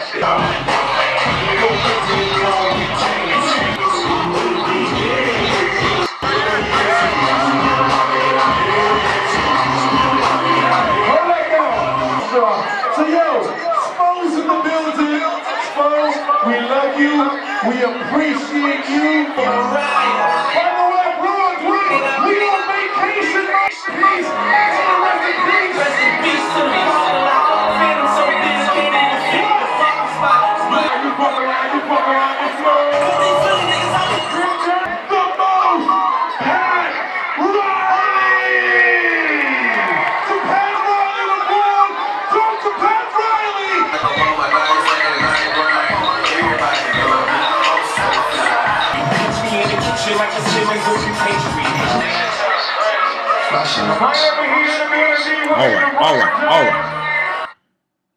All right. Minister, why you put them balls on blast like that? Because this is our idea of success. We celebrate success with the alcohol. We don't get it. Sulfathiol, so that we understand what sulfathiols are, because I know I've been saying that quite a bit. Sulfathiols are sulfur-based alcohols. Sulfur-based alcohols. So we got to understand that. How many nights a week is that bottle popping going on in the club by our athletes? How many days a week? Right there, okay. I know that was the championship. They just won the second championship in Miami. We supposed to go drinking. We supposed to get drunk, right? Who said that? Who the fuck told us that? Who said that we celebrate success by getting drunk? Where do we get that behavior pattern from? Who told us to do that? Like, we got to understand where programming comes from. We got to recognize it. When we start doing shit that's toxic to the body, we got to say, where do we get the idea to do this from? Okay. All right. So let's look at it. Sugar plus nitrogen equals alcohol. Uh-oh. See, so now we get it. Sugar plus nitrogen equals alcohol. Sugar plus nitrogen equals alcohol. So, sulfathiols are sulfur-based alcohols. Sulfur-based alcohol. Sugar plus nitrogen equals alcohol. In the absence, and this is the chemical formula right here. So you see the carbohydrate, glucose, gets converted to ethanol and carbon dioxide and heat. All right. What does the conversion? Yeast. All right. This is why yeast is constantly being rammed down your throat in your diet. Bread is everywhere. Bread is everywhere. And bread is not even something that was a part of diets. Bread is a European thing that's only a few hundred years old.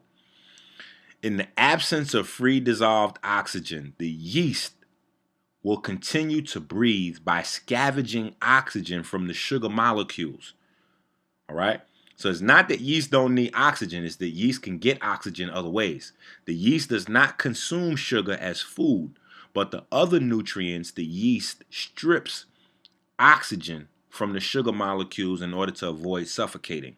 Under optimal conditions, a yeast cell is able to split its own mass of glucose, about 200 million molecules, into alcohol and carbon dioxide every second. All right, this is how much alcohol is being produced in your body from yeast. All right, how much carbon dioxide is also being produced from these yeast. The two key ingredients in yeast growth are nitrogen and sulfur. Nitrogen and sulfur. You have to understand this. Nitrogen, which compose 10% of a yeast body, and sulfur. Bacteria can double in number every 20 to 30 minutes, but yeast takes 3 hours. All right? So guess which one will win the race if an infection gets started and you don't deal with it. All right? You got to see how this yeast thing works. Not all products of fermentation are toxic. I will state that as a disclaimer. Endocarbonol from cabbage and the cruciferous family kills cancer. Is very healthy for the body. But we have to understand what it is that we're doing. Right? Ooh. Minister, what are you doing? Yes. Are you consuming the ingredients to make beer in your gut? Are you trying to make that champagne in your gut, in your bloodstream? Did you just win a damn championship? Okay? Brewer's yeast. Brewer's yeast is not for your consumption. Suitable for vegetarians. You see that shit? Somebody should slap this shit out of Solgar.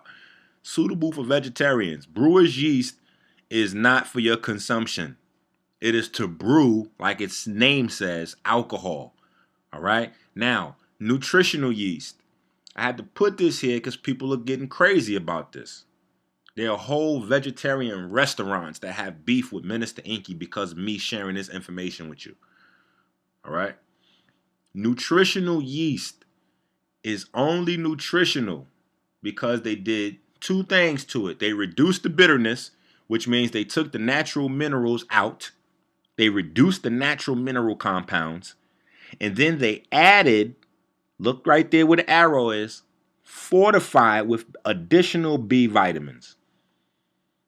Now, those people in the class, they know exactly where the B vitamins come from. All right, you can look it up. In fact, I go into niacin specifically. All right, but these things are synthesized from tobacco and ammonia, so you can look it up yourself.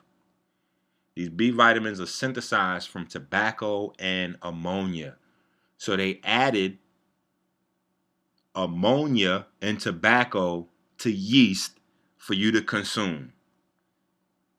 That is all you got to do is put that in your body for it to start making alcohol immediately. Okay? Identity theft of Africans by Europeans will not be complete until your very essence is theirs. Okay? Melanin. Melanin is another type of melanin produced from plants, and they are extracting it and trying to whatever. Anxiety determines modern landscapes depending on target demographic. This is why you see all these liquor stores in the hood. This is biological warfare.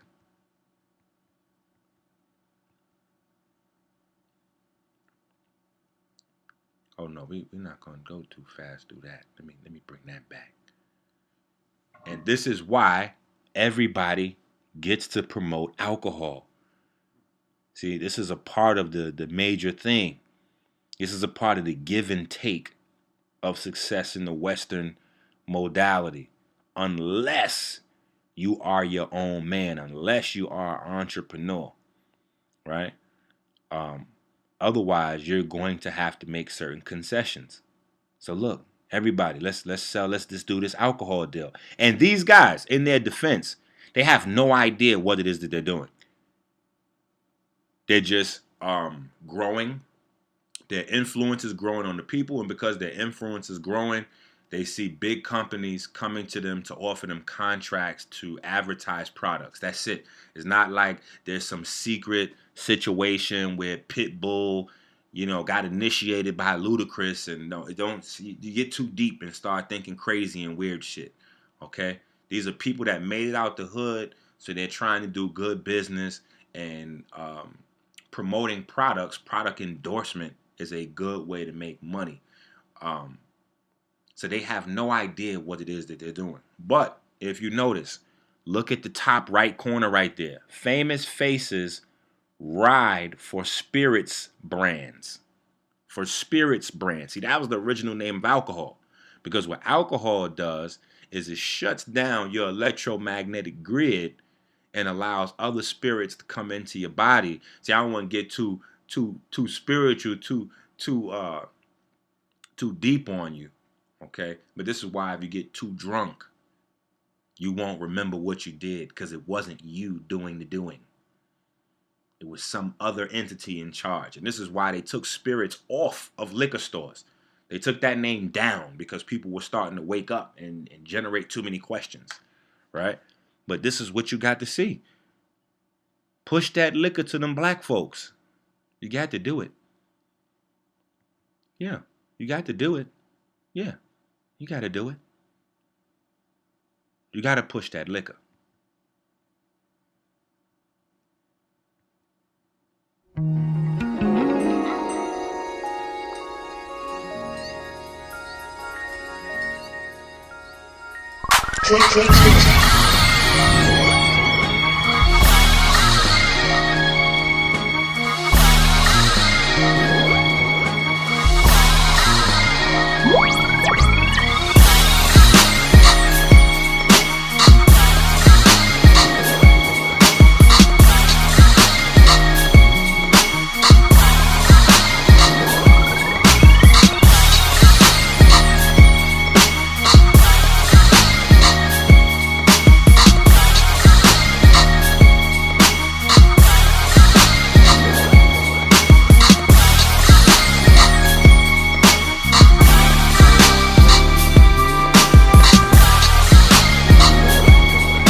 His tonic available exclusively at KamenuInc.com. Now, back on the sports. Okay, back on the sports. I did a whole video on this, so I'm not going to go through it here, but I'm just putting the information up so I can reference it for you, and then you could do your own deeper research. Modern sports that we take for granted are actually ancient rituals. Ancient rituals. So we have to be mindful that we understand what it is that we're doing when practicing these ancient rituals coupled with rigorous physical exercise. This is blowing the chakra system wide open in the body so that we can conduct tremendous amounts of energy throughout the body that are being, the rewards of which are being reaped by other people, and channeling this tremendous amount of energy throughout the body creates a cascade of events if we are not trained to understand what it is that we're doing. It leads us to drugs and other kinds of things because we're looking for a way to get some sort of control or grip on our reality. And this is how sometimes the reality escapes from some of our best and brightest, particularly the athletes, because of the fact that their chakra system is wide open, and most people don't even know what chakras are. They think chakras are some weirdo, circles of light that's somehow sitting in the top of your anus and on the top of your head, and you got to be enlightened to really see it, and it just gets weird. All right, but this is a serious science, and a lot of our ancient sciences are dumbed down and made fun of to us in a way so that we dismiss it out of hand, while other people are spending trillions of dollars researching these things and using them against you. So we just have to be focused and on the alert. All right, wait, let's get a better one. What's up with my slides? All right, let's find a better. Okay, here we go. This is good. All right, this is good. No textbooks in any school will show a simple yet powerful biological fact. This is the melanin code of silence again, family. This is another thing that's a part of this melanin code of silence. But pay attention, because what's showing here is the ammonia cycle. All right? The key, alanine, the key transporter. Muscles to liver, blood is in the middle. All right? This is that ammonia cycle. So pay key close attention to the players in this ammonia cycle. Right? Your glutamate, pyruvate, and your alpha ketoglutarate. Watch these guys. Watch these guys. Watch how this happens. Now let's go back again to this guy. All right. This time we got the notations in there. All right. So watch this. First things first, I want you to pay attention to. Take your notes. Glutamate binds with methionine as well as cysteine. These are two entry points / exit points, either way, however you want to work that, where the sulfur cycle binds with the ammonia cycle. Now, on the left, here's where, again, or rather, let me modify that first one. This is where ammonia, glutamate, nitrogen binds with sulfur. Now, here's where you see the actual cycles merging. Right here with our pyruvate and our ammonia. Right here. You see the arrows from the upper left-hand corner showing you where the ammonia cycle merges right in with our sulfur cycle. Right? And now I'm naming it the Enqi cycle because I've discovered. I'm sure I'm not the first one to discover it, But I'm certain that I'm the first one to put it on Front Street, right? Because this is something, again, that's kept secret. This is what makes Europeans European. This is why they smell the way they smell. This is what's going on in them. That sulfur and that ammonia is blending together, recycling one another. Okay? Trans-deamination, right? Due to L-amino acid oxidases, but not glutamate. They can slow down the rate of deamination. You see? Not glutamate, because glutamate is going to increase the rate of deamination. It's going to increase that ammonia production. So the most important and rapid way to deaminate or to deamination of amino acids is first transamination with alpha ketoglutarate, followed by deamination of glutamate. Therefore, glutamate through transdeamination serves to funnel ammonia from all amino acids. Let's get this work. Let's get this work. All right. This here, I just have this here for more in-depth scrutiny. So you have this. So you can see how gluconeogenesis, which plays a role in ammonia production as well, can enter into or become a part of that ammonia and sulfur cycle. All right. And then here, pay close attention, come all the way down. I know you see this globe-like oval thing. Come down to like the left-hand corner, so to speak. All right, you see methionine on the left side. Then you see homocysteine under that. You see CBS. Right now, you should kind of be able to understand some of the madness that you see in this diagram. But under that, you see cystathionine, and then you see cysteine. Now, the cysteine, your body is trying to get rid of it. Excretion in feces or urine. Right? Monoglutamates. Right? Monoglutamates. All we missing for monoglutamates is sodium for MSG, seasoning. So, excretion, feces and urine. Look what glutathione wants to do. Glutathione is how glutamate bonds with cysteine to rescue cysteine from getting kicked out of the body and becomes glutathione. That's what glutathione is. All right? It's glutamate with cysteine. All right? So it's that ammonia precursor with the sulfur coming together, creating new compounds or new protein/amino acids in the body. All right? So I just want you to get the science on this shit so nobody can't tell you nothing crazy. All right? Regulation of pigment. Let's get back to this work. The regulation of pigment is very complex. To date, more than 120 genes have been identified. When keratinocytes are exposed to the sun's rays, they produce melanin or melanocyte-stimulating hormone. MSH stimulates receptors on the surface of melanocytes, causing them to produce more melanin. Particularly important in the regulation of the tanning reaction are the transcription regulator proteins, MITF and P53. Okay?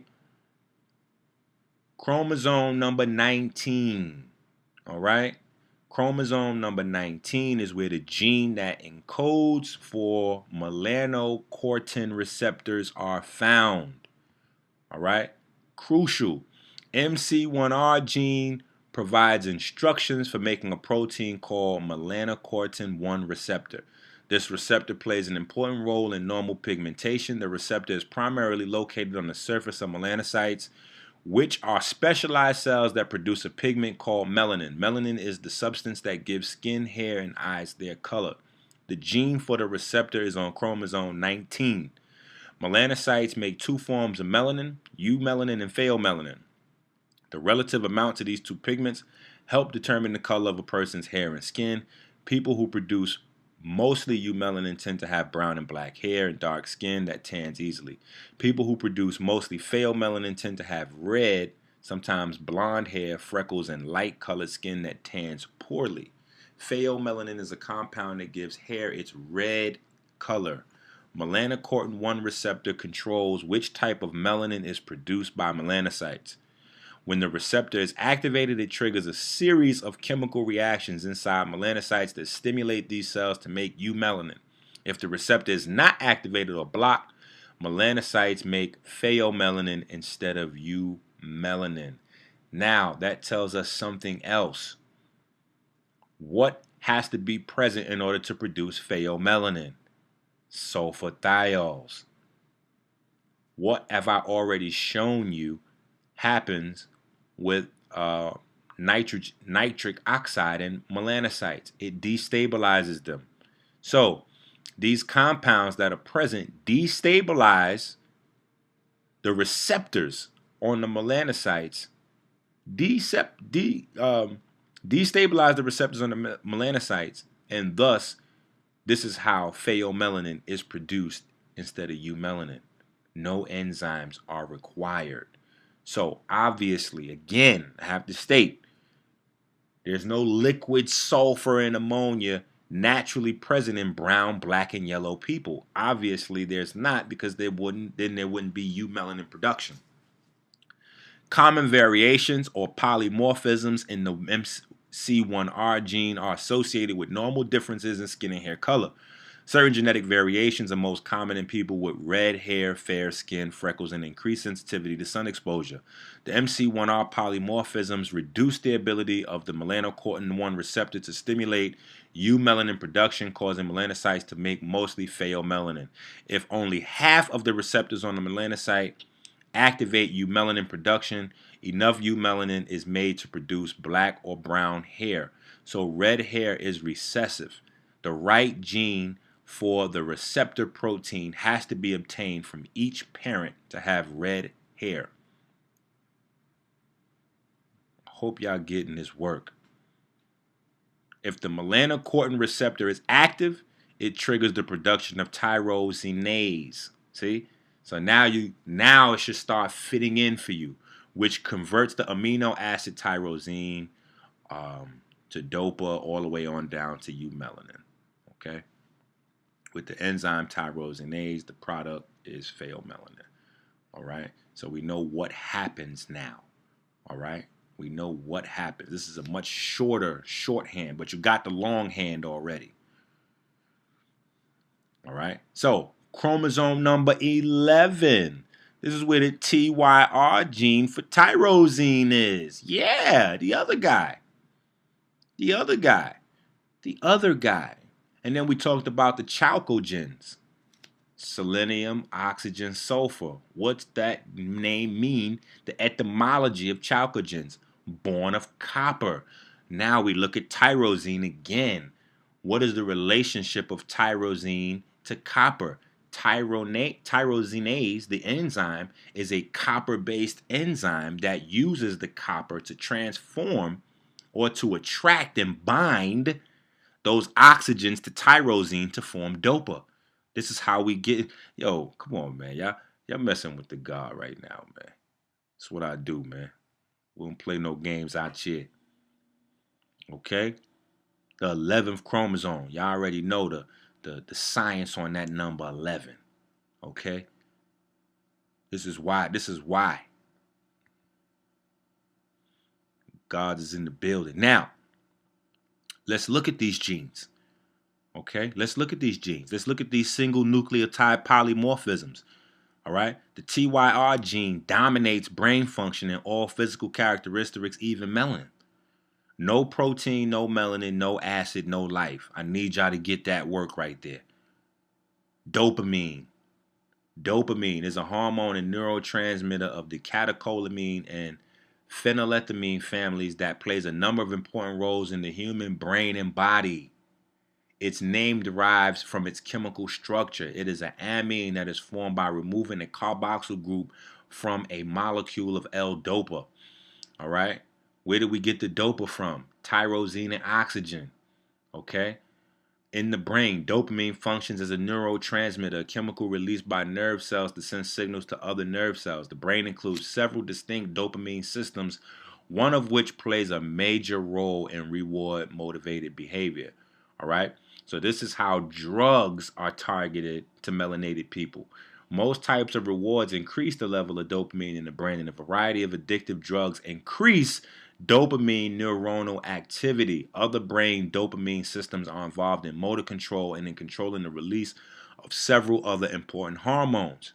Now, another thing you need to see, the closer to red hair you get, the more efficient the sulfur ammonia cycle is.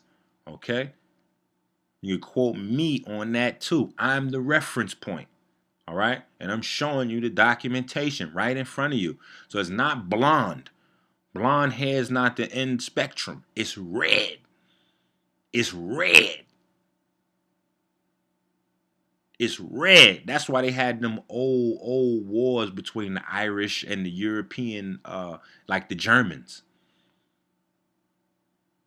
Don't confuse like London or English for like a group of people. They're not. They just have a different language.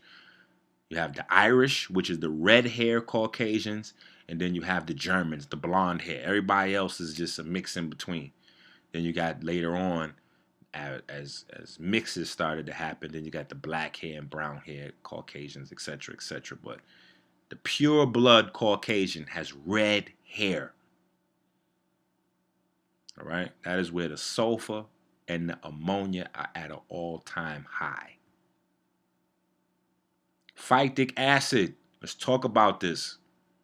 Let's talk about this. Black man's gift, white man's curse.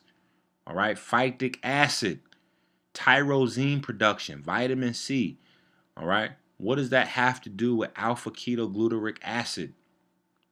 Very important, because you see the alpha ketogglutarates all throughout these things, and it's just like this little guy on the side that nobody's paying attention to, right? Look at the breakdown on the bottom. Look at the alpha ketoglutarate on the bottom. You see there's no nitrogen in the chain. No nitrogen in the chain.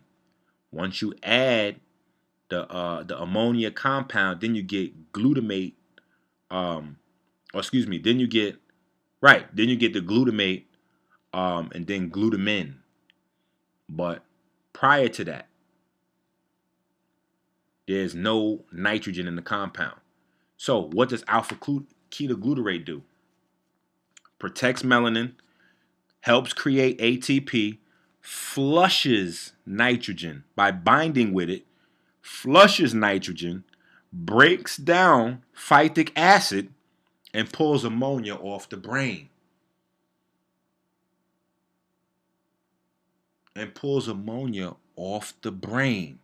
So, melanocyte dominant people do not have to worry about phytic acid. Okay? This is a crazy situation that popped up, and I realized that black and brown and yellow people all over the place were falling victim to this. You got to understand that to white blood cell dominant people, they see everything as an enemy. The sun is an enemy. Water is an enemy. Air is an enemy. Even fruits and vegetables. So they would tell you, the fruits, the skin and the seed of fruits will kill you. It's going to stop your body from getting vitamins and minerals.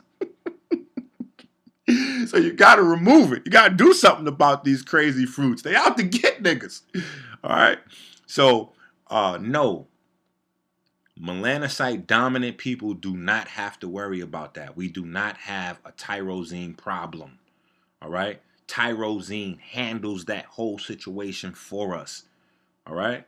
And tyrosine production is evidenced by your pigment. So you don't have to worry about, do you have it going on or not? Just look in the mirror. Right? So, phytic acid deficiency, right? Now, what's the precursor to tyrosine? Phenylalanine. Where you get that from? Bananas. This is why back in the 50s, they started early genetically modifying the bananas, because there were various compounds in the bananas that was keeping African people from getting certain metabolic diseases and illnesses. All right? So, just to go in specific, moderates your kidney and adrenal glands. A natural antidepressant destroys serotonin by creating light through the galactose pathway. Fructose, lactose, phenylalanine intolerance is due to weak TYR genes and a lack of healthy breast milk. So this is why everybody's being pushed when they have babies not to breastfeed, to go ahead and give them powder shit. Pun intended. Okay, it leads to weak kidneys and livers, and we're going to see what happens later on with that. All right, but weak kidneys and livers not only have mineral retention problems, but it also leads to epilepsy, and we'll see why. Because epilepsy is a ammonia-based illness, 100%. Okay, nitrogen and ammonia turn phenylalanine into aspartame. So now some people would say, "Oh yeah, phenylalanine is poisonous because it becomes aspartame." Blah blah blah blah blah. Only when the nitrogen and ammonia get to it and turn it into aspartame. Outside of that, it is a positive plus in your body. Weed smoke depletes the adrenal glands of minerals, stopping tyrosine production. Got to be careful about this weed smoke. All right? Yes, weed been around for a long time, but it was used ceremonially. It wasn't just blowed every 5 minutes every day, all day. You got to understand why weed is pushed. Because when I was young and Redman came out with How to Roll a Blunt, like that just took over the whole streets. And when I put my mom's onto it, she was like, "Oh, that's like that Cheech and Chong." And I was like, "What's Cheech and Chong?" She was like, "Oh no." Then she showed me the Cheech and Chong, and I'm like, "Oh shit." Then I started doing my own homework, and I'm like, "Wait a minute. Why is it that every generation has to have this mainstream push to drugs, especially weed? What is it? What's going on right now?" So be careful. Okay, we're going to talk a little bit more about that. Melanin synthesis and blood electricity. Melanin is one of the most discussed yet most misunderstood aspects of African physiology. Melanin production is based strictly on electrical stimulation and genetic predisposition. This is the reason babies get darker with time. Melanocytes are the progenitors of melanin. They are stimulated most directly by vitamin D and tyrosine during sunlight absorption and during melatonin circulation. The pituitary, thyroid, thymus, and parathyroid in particular are responsible for melanin production. The more electrons circulating in the blood and the faster the electrons circulate in the blood produces more electricity. This extra electricity produces MSH. This also stimulates the body's melanocytes. So, when the sunlight hits the body, right, that melanin stimulating hormone that's produced by the cascade of events that I showed you, where the photon hits the body, vibrates the enzymes, and the vibrating enzymes, proteins, etc., create another energy, and then the photoelectric effect. That was all to show you how that cascade events leads into MSH stimulation. All right. Melanocytes are located in every area of the body, especially dense areas like the epidermis, the eyes, the inner ears, heart, bones, and nervous system. Cheese has a particular type of tyrosine called tyrosine kinase. However, most Africans don't have the enzymes to metabolize cheese properly, and since they can metabolize sunlight, don't have to. This is why the Europeans are pushing for this cheese movement and aged cheese and all this. They trying to substitute different things in their physiology that you don't need to do. You don't need to eat fungus and shit like that to get what you got. You already straight. You already tyrosine loaded. Tyrosine is a highly electric amino acid, which is why it behaves as an electron donor in melanogenesis, natural photovoltaism, and photosynthesis. Tyrosine has a reduced role in oxidizing skin pigment, which results in a very short-lasting pigment synthesis. ORP, or oxidative reduction potential, is based on electron movement and storage.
Remember, you can get that at CaminoInc.com, and we're going to have a full-blown Christmas and New Year holiday holy day sale at the 40dayfruitfast.com.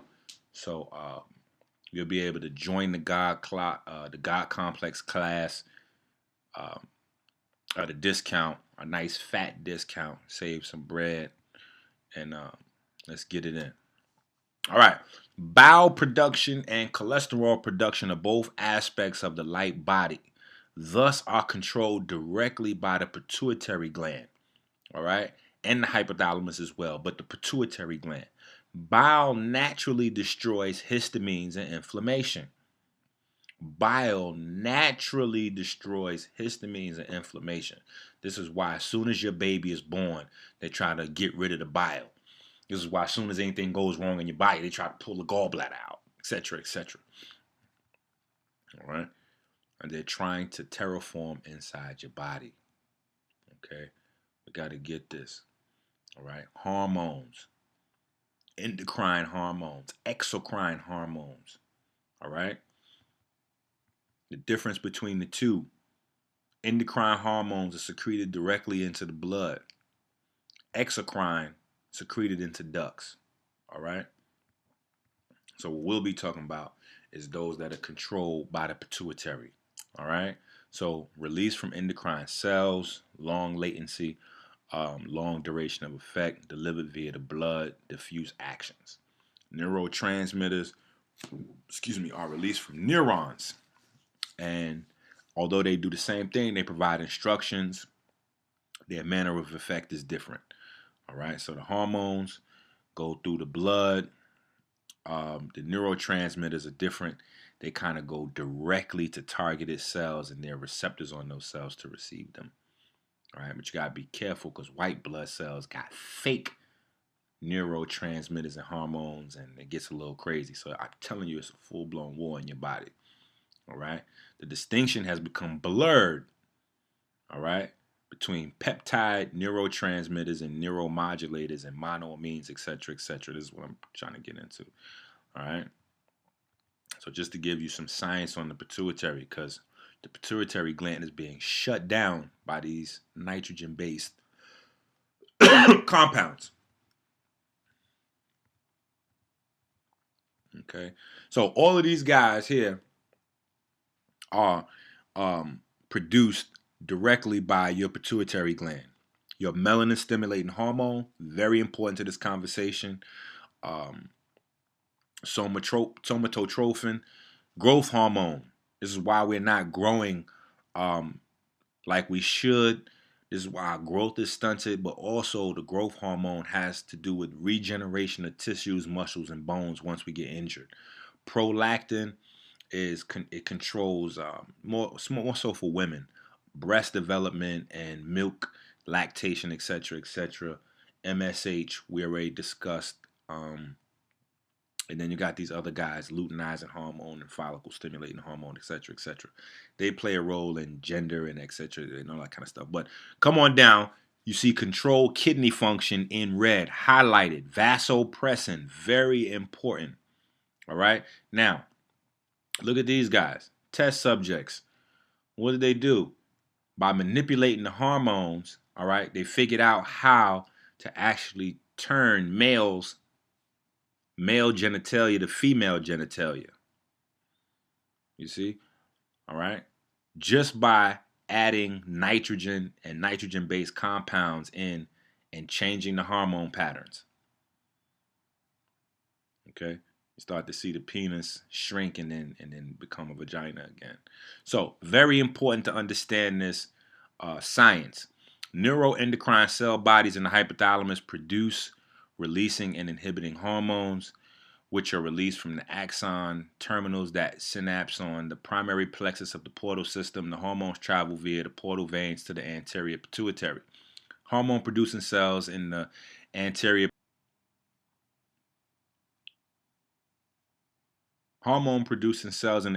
pituitary respond to the hypothalamic hormones by releasing or inhibiting the release of their own hormones known as tropic hormones. Tropic hormones travel through the bloodstream and regulate endocrine glands throughout the body. All of these things are regulated from this guy here. Bile, colostrum. All right, colostrum, ladies, is how your hair grows. Sex, sexual organs, sexual gender, sexual preference. All of this nitrogen is wreaking havoc on our hormones, muscular development, breast and lactation. The women can't get breasts and can't breastfeed, and the men are getting breasts. It's getting crazy out here. Pigment, stem germ cell activity, metabolism, okay? Alkalinity, immunity, organ development, bonding with one another, all right? Bonding, how we socialize, brain development. All of these things are controlled here. All right. So the entire cascade of hormones is predicated on starlight and water. Ammonia and sulfathiol change the fabric of hormones and neurotransmitters at their roots, while white blood cells release cytokines which mimic neurotransmitters. Very important. Caution. Dick pills, all right, very popular now, like sildenafil, aka Viagra, are almost pure nitrogen. And I haven't noticed, because I try to experiment with everything before I talk about it, and I haven't taken Viagra, let me say that, but I took like a Viagra, generic Viagra, and I tried a couple of the over-the-counter ones. I didn't notice an increase in performance at all. I didn't notice an increase in performance, hard on, anything like that. So just understand that this is an attack on your body's internal chemistry.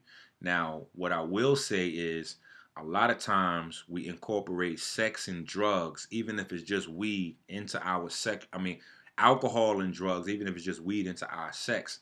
And alcohol and weed lessen our ability, our endurance, because it makes you more sensitive. That's why they say no smoking weed before getting a tattoo. It makes you too sensitive. So you smoke weed, it makes you more prone to having a premature ejaculation. And then the alcohol makes the blood sluggish and thick. So it just slows down your whole potency. It just takes away from your potency. So don't try to get drunk and get high and then try to find something to balance what you just broke. No, stay sober and do that thing the right way. And if your sexual partner isn't as appealing sober, then get a new sexual partner. You gotta figure that out. That you know, that's you figure that out. So all right, so let's try to move. I'm gonna try to move. Okay, so you should have this stuff.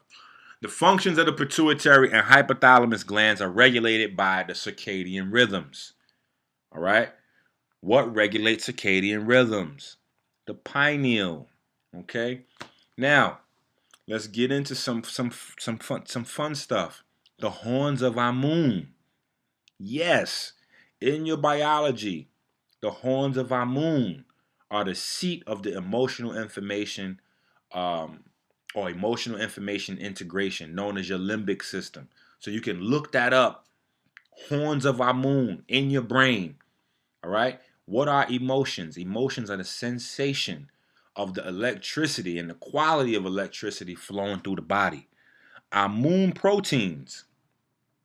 Amun proteins. Proteins that are produced by the Amun gene. You have an Amun gene. Regulate the hypothalamus function, thus control hormone distribution throughout the entire body. Yeah. Okay. This is where the horns of Amun are. All right. So I'm showing you on the left hand side in the brain anatomy, then I'm showing you on the right hand side where your ancestors left that for you.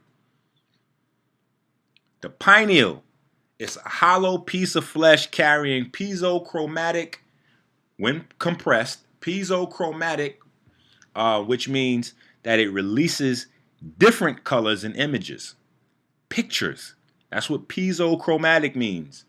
When it's compressed, all right, when force is applied, when energy, electricity is applied, pictures and images are released. All right, they are. Then you have crystals, which are called pinealocytes, and water. So that's what's going on inside your pineal gland. All right. Darkness activates the pinealocytes to distribute the stored information from the stars to the plasma. Very, very, very, very simple but complex at the same time. DMT activates the pinealocytes to absorb and store information. This is where our obsession with the marijuana plant comes from. Marijuana plants cause the lungs to produce DMT that is then sent to the brain and utilized in the pineal gland. Okay? Up. Pineal gland book. What is that? AKA the Bible. Why would I say that? Okay. Well, not to spend too much time on this, but Bible itself just means books. That's it. So you have to ask yourself, what type of books? In order to ask yourself what type of books, the easiest thing to do to figure out what type of books they are is to read them. And the entire collection of books is based on a couple of key points. All right. The first that you need to know is Jacob, a guy named Jacob. A guy named Jacob saw God face to face, and there he called the place pineal. That is the first usage of the term pineal ever anywhere. That's where we get the modern day term for pineal. Our ancestors in Africa probably had a different term to refer to pineal, but that's the modern term we use. All right. Now, from then on, in fact, even before that, the entire book is about a special bloodline or a special group of progenitors of a special DNA. All right. That's all it's talking about is these people here. So now you could call it spooky or whatever you want, But that's the real science hidden in that book. It's people who have that special genetics. That's what that book is about. It's a genetics book. All right? Exodus 33:20. You cannot see my face, for no man will see me and live. John 1:15. God is light. Now what are we talking about? The single eye. When we look at the single eye, that's a symbol for our moon. Okay, all right. I know. I try to stay science when I'm doing my science, but I like to go into the spiritual systems and show the science because it has a correlation, and we'll see in a few seconds. Why does a deceased person entering the temple of our moon after death have a pine cone attached to their heads and all of the original papyri? Western science accredits the body with 5 senses. Eastern science accredits the body with over 300. Dogon mystery. The Dogon said our bloodline, see, our bloodline, something special about a specific bloodline. Now, mind you, a lot of the traditions that people in the Bible cling to as being Hebrew were practiced by the Dogon long before the Hebrew ideology came into existence. The Dogon said our bloodline catches matter with their pineal gland from Sirius A, B, and C. Now, why is that crazy? Because everything the Dogon has told us, even the most craziest stuff, has come to pass. The Dogon said our planet broke off. Our planet, first of all, they said our planet was a hydrogen crystal, and it broke off of a bigger planet that was a hydrogen crystal up there near Sirius A, B, and C.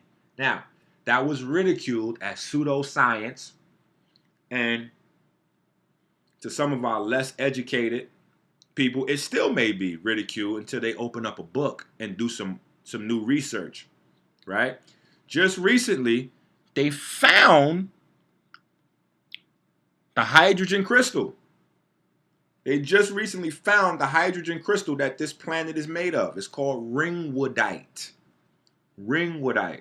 So why is that important? Because when they tell us things and we think it's baloney, and then we shrug it off and we laugh it off, oh, it's not real, blah, blah, blah, it's pseudoscience, blah, blah, because we're waiting for white folks to validate it. Then later on, super late, Johnny come lately, they validate it, and then everybody, oh, wow, that's deep. When that happens, you have to give credence to everything else they were saying that you have yet to prove, and just put that in the category with things that you have yet to prove. Like our pineal gland catching matter, right? But the science is what it's catching is information, but we know matter has another form as the photon is transformed into electrons. So now we know that information is carried by photons and electrons through all of our electrical equipment.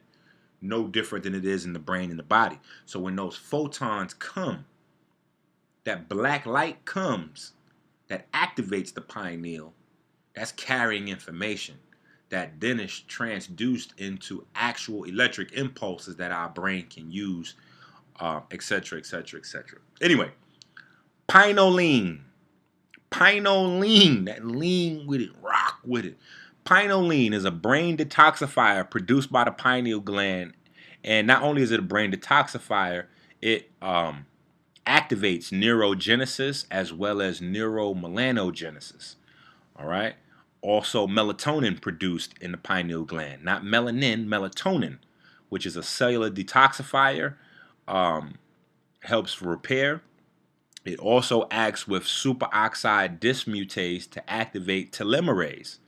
Melatonin also has a key role in immune activation. Immune, all right? The immune gene that produces the immune proteins, all right, that we'll talk about a little bit more in depth. But those immune proteins work with the histones and regulate all of the gene expression throughout the body. Right? BMP, remember that. Bone morphogenic proteins. They work with the Ammonia gene or the Ammonia proteins and function with pinoline and melatonin to control the involuntary nervous system. So now we see who's in control of the involuntary nervous system. Information is stored in magnetic fields and travels in photons and electrons. The bone stores charge and therefore information. The body utilizes this information in the form of BMP. The pineal gland works directly with the skeleton to store information and access stored information.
The body's blueprint is an acid.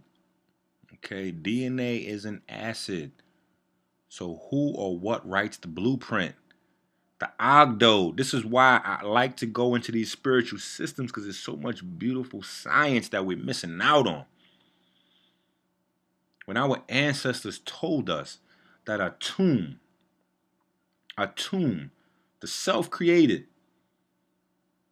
created 4 sets of twins, and that he, with those 4 sets of twins, control all of creation. Hence, we just took that as a story, a myth. Even got some guys supposed to be experts in Nile Valley, blah, blah, blah, to tell you, oh, no, that's not real. That's just myth. Well, I found them actually in your DNA. All right, so your ancestors are alive and well and kicking. Now, here's the study. All right, because I had some guys, Dr. Reggie and Dr. Reggie and I think a couple other people. They know I introduced the study of biosemiotics to the conscious community. So what they tried to do was say, oh, and this is funny because these are the same people that say, oh man, where's your source? If you don't have a reference for your information, then it's no good. Then once you provide references, they say, oh, that's right.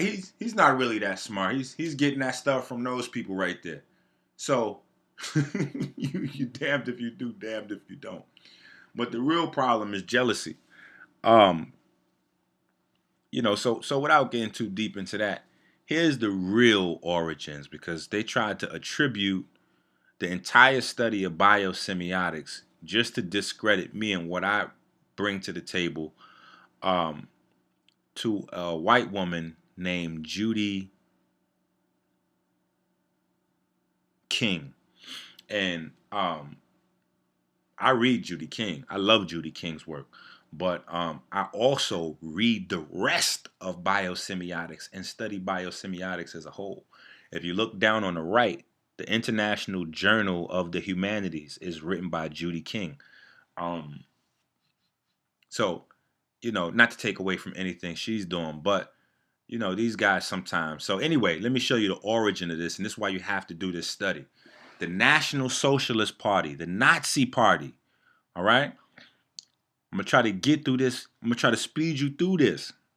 The Thule Society, which was the esoteric aspect of the Nazis, right? This is the origins of biosemiotics, all right? Friedrich Solomon Rothschild, born December 17th, 1899. This is the guy who created biosemiotics. The Rothschilds funded the study of biosemiotics.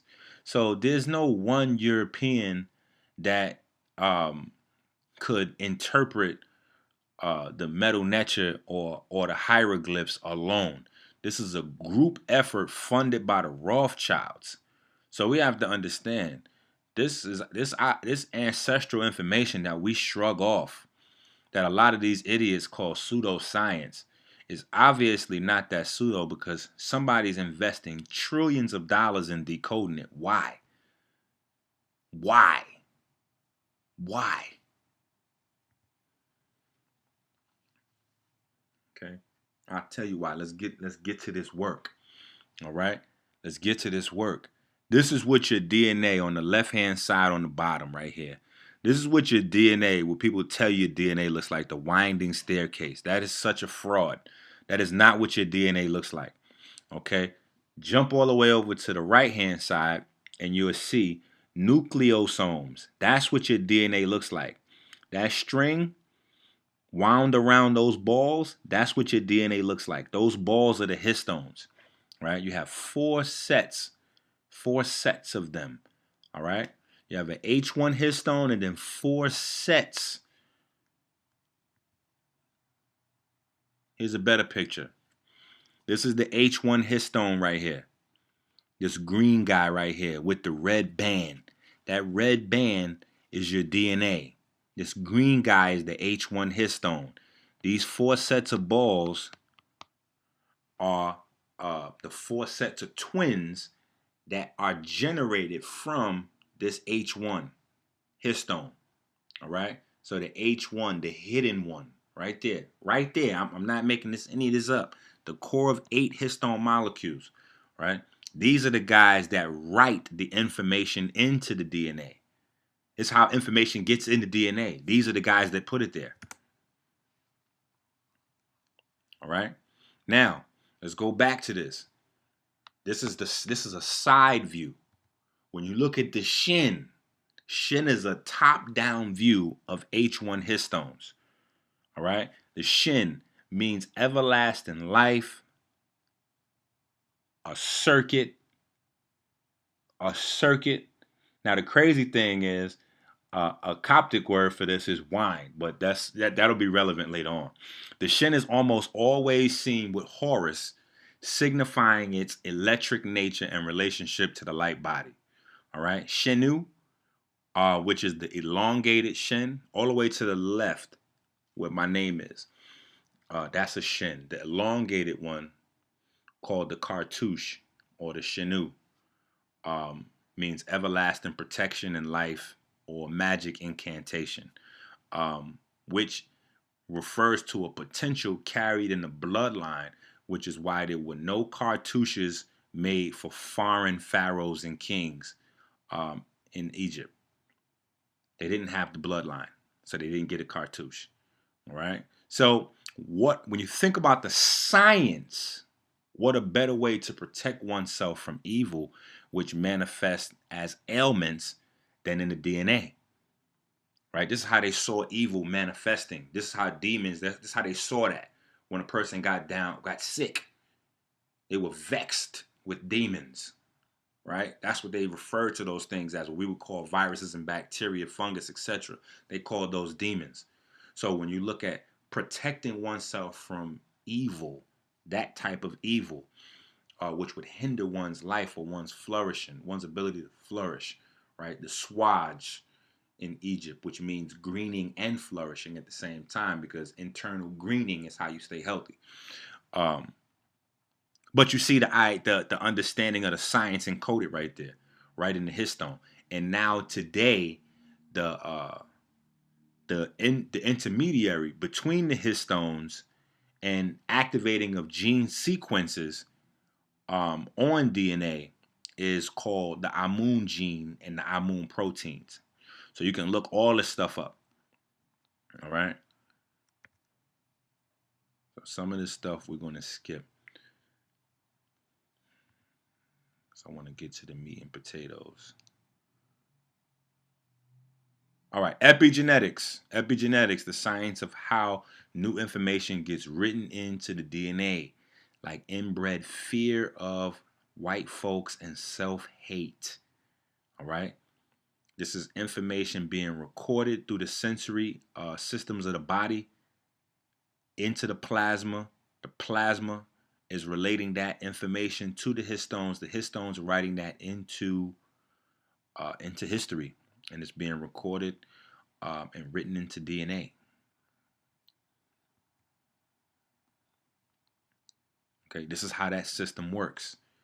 So I'm not going to spend too much time on it. But this guy, what is Amen? Amin, right? They say that at the end of prayer. Or amino acid. Why are they related? Because amino acids were found near the temple of Jupiter Ammon in Libya. That is where they were first discovered, proteins. So that's why they were named Ammon. Ammon and ammonia. And so Ammon plays a key role in this whole thing. So I'm going to show y'all how he got us into this shit. He going to get us out of it. When these acids combine, you get amino acids. All right, so back to the Kamenu. Ammonia gene produces ammonia enzymes that control DNA repair and gene activation. Horns of ammonia control the electrical activity in the body. Now, check these guys out. I just want to give you a throwback. Remember when I brought this information to you? HEK 293 cells, all right, were taken from aborted babies and added to all these various foods. All right. The company that was extracting the liver cells, the HEK 293 cells from the aborted babies and selling it to these large companies was a company named Cinemix. All right. So you can look this stuff up. Why is this important? Because the HEK 293 cell line modifies the Notch signaling pathway, which allows your histones to communicate with your genes, your active genes in your cells. So we're not talking about the DNA wound up around the histones. No, we're talking about the actual nucleuses in the cells, telling the cells what genes to activate, what genes to turn off. The HEK 293 cell line was discovered back in the 70s to be able to modify that and cut that off, cut that communication line off. This is why it was added as a means of genocide into all of your foods, so So your natural systems in your body could be shut down. This is cutting down your natural DNA repair systems. Okay? Now, why do I have those sneakers there? Just my son loved those sneakers. He said, Daddy, look at those are my sneakers. It got my name on it. So I had to throw my man in there.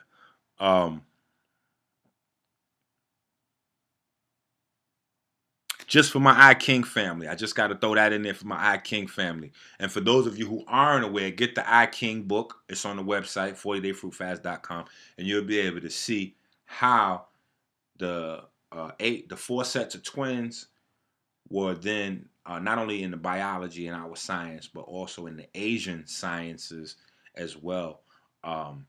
They've been kept alive by various means. So I just want you to see there's more to spirituality than spookism. There's science, hardcore science underlining these things. The Ogdo the Kamenu. Why is Wosir, Osiris, or Asar the perfect black? Why? AU, right? Isn't that the scientific symbol for gold? And what's significant about gold? It does not oxidize or rust, right? Powerful. But look in modern science. Look at the 8 again, right? So you get to see the 8 again. The 8 forces that act throughout all of the universe, right? And then in our periodic table, look at these guys. Look at these guys, right? For people who haven't seen, Re, Osir, and Ptah. Right there in the middle, the Re, Osir, Ptah pathway. Right? Why is that important? Because these are the guys, the transitional metals in your brain that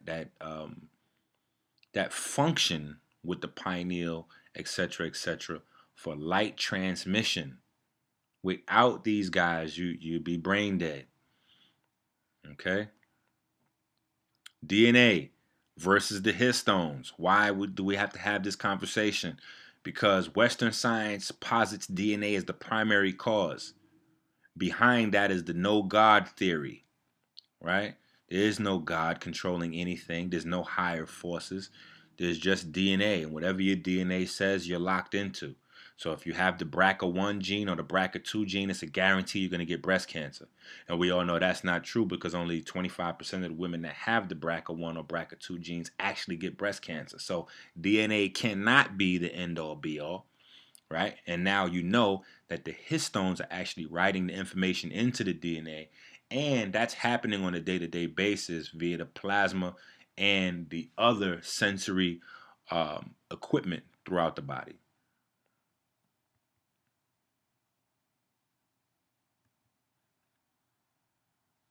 Okay, so here's another look at our histones. Okay, so yeah. All right, guys. Now, what is this?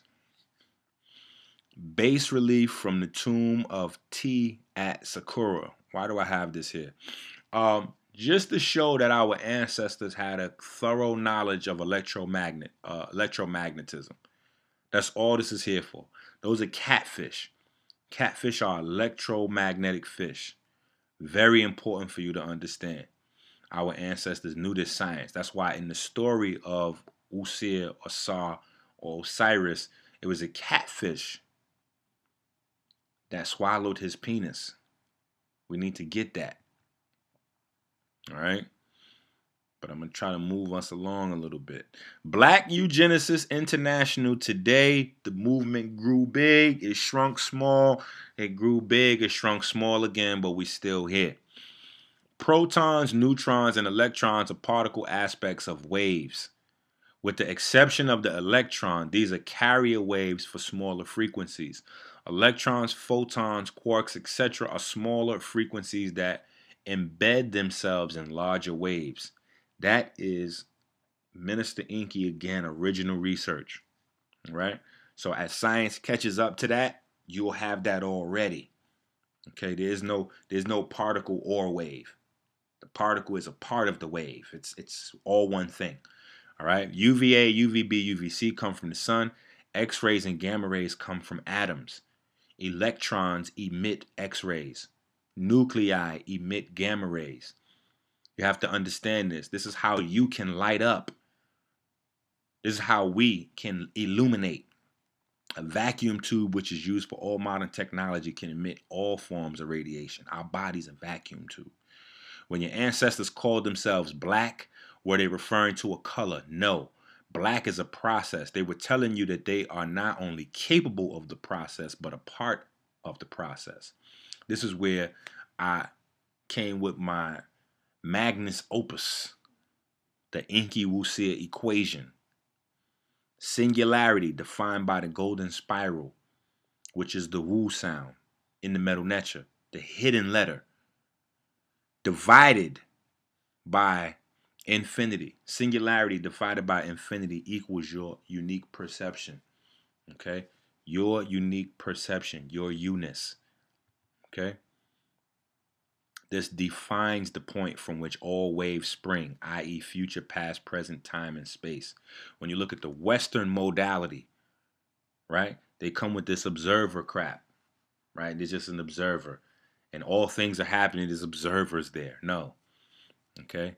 That observer, defined by this equation, singularity divided by infinity, is where all those things spring from.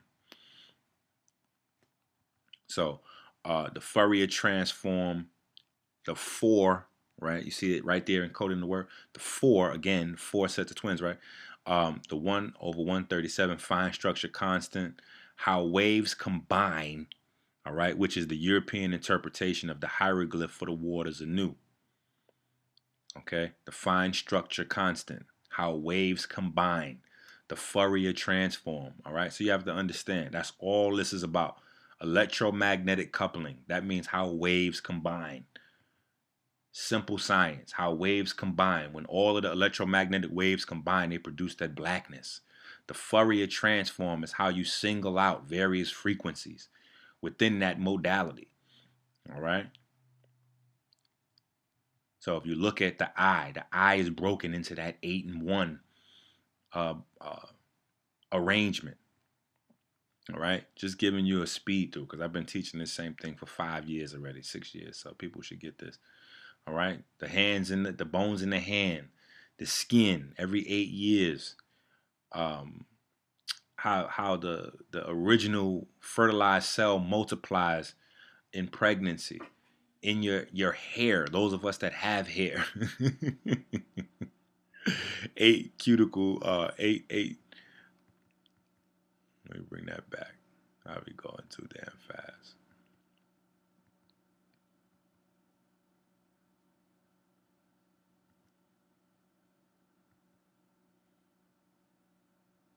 Eight cortexes for every cuticle. Then it was told in the Bible story, right? 8 people on that boat. 8 people on that boat. All right, so galactose. We're going to get to galactose. This is our guy right here. This is our guy right here. Very important in the whole story. But I don't think we're going to deal with this guy today. We're going to skip this guy. I know y'all might be a little sad. We're going to skip this guy today. All right, we're going to get right to the Lux genes. All right, Lux genes. Lux genes are activated by luciferin and luciferase. Luciferin is the protein, luciferase is the enzyme. When luciferase comes in contact with oxygen, it lights up the biology. That's where the beetle came in that I skipped through. There are 2 types of beetles. There's the dung beetle, and then there's the firefly. The firefly, our ancestors left us in the pyramids as the transformative beetle which illuminates. We see them all the time in the summertime. Fireflies, look it up. A firefly is a beetle. All right? Now, what is the antagonist? What's stopping us from illuminating? Glucose and iron. But not the iron in the blood, the iron that has been pushed into your tissues by nitrogen. That's what excessive nitrogen does in your body. It pushes iron into the tissues and causes hemochromatosis, which is type 3 diabetes now, or whatever they want to call it. The catalysts to activate LUX genes are actually lactose and cortisol. And when I say lactose, I don't mean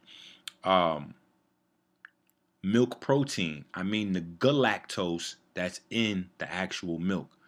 That's in the actual milk sugar. When you have lactose, it's a combination of glucose and galactose combined. Your body will cleave that galactose from the glucose and use that galactose. So low glucose, stress triggers, C-AMP response, which is a cellular signaling, like almost like a hormone produced by cells to signal the cells for various things. But it tells the proteins which activate the LUX gene. Only in a situation where there's low glucose and the iron is properly metabolized and very little nitrogen/ammonia floating around in the body, which is why that's relevant. Now, bioluminescence. Again, bioluminescence, luciferin luciferase, okay? Also photoproteins. So there's no reason why we shouldn't be illuminating right now. Luminescent bacteria. Your red blood cells are very close to bacteria, being that they don't have a nucleus. But photoproteins, melanin classifies as a photoprotein. Your melanocytes, we should be illuminating. Okay? They know that. That's why the organization was started by Adam Weishaupt, not so that they could illuminate, but to stop your illumination. Biophotons. Look that word up. Biophoton-driven cellular replication. 9 sets of triplets. All right? From the microtubule gland. Very important. The microtubule gland when we have this concussion discussion. Oh, shit. The concussion discussion. All right. The fallacy of the 7 chakras. The God Complex course. I'm going to have a sale on that for Christmas. Okay, I'm going to have a sale on that. I know the $350. Some people's like, oh my God. But in terms of going to college or taking pre-med, I mean, come on. Hundreds of thousands of dollars. And you're going to get tons more information in the course. I promise you. But I'm going to run a sale on it for the Christmas holidays. Anyway, the real chakra system. All right? You have 7 different types of cells that create 7 different types of circuits throughout the body. All right? That's where you get the chakra system. Once those are all healthy and in alignment, then your body can start conducting some serious high-powered energies into it and radiating out of it. But until you deal with this work, like you got fat, sloppy people eating McDonald's talking about opening up your chakras. It's never going to happen. Their chakras is not open. Okay? So there's no enlightenment on cheeseburgers and 40 ounces or, they uppity. So they might be having wine and Hennessy and, $25 packs of cigarettes and shit like that makes a difference. All right, here's a scientific paper. Oxidation causes melanin fluorescence. All right, now, oxidized melanin produces a yellow color, a yellow light. Where will we get a yellow light from? Ammonia or sulfur? What does that oxidized compound produce? Carbon monoxide. This is why your eyes become yellow as a sign of ammonia.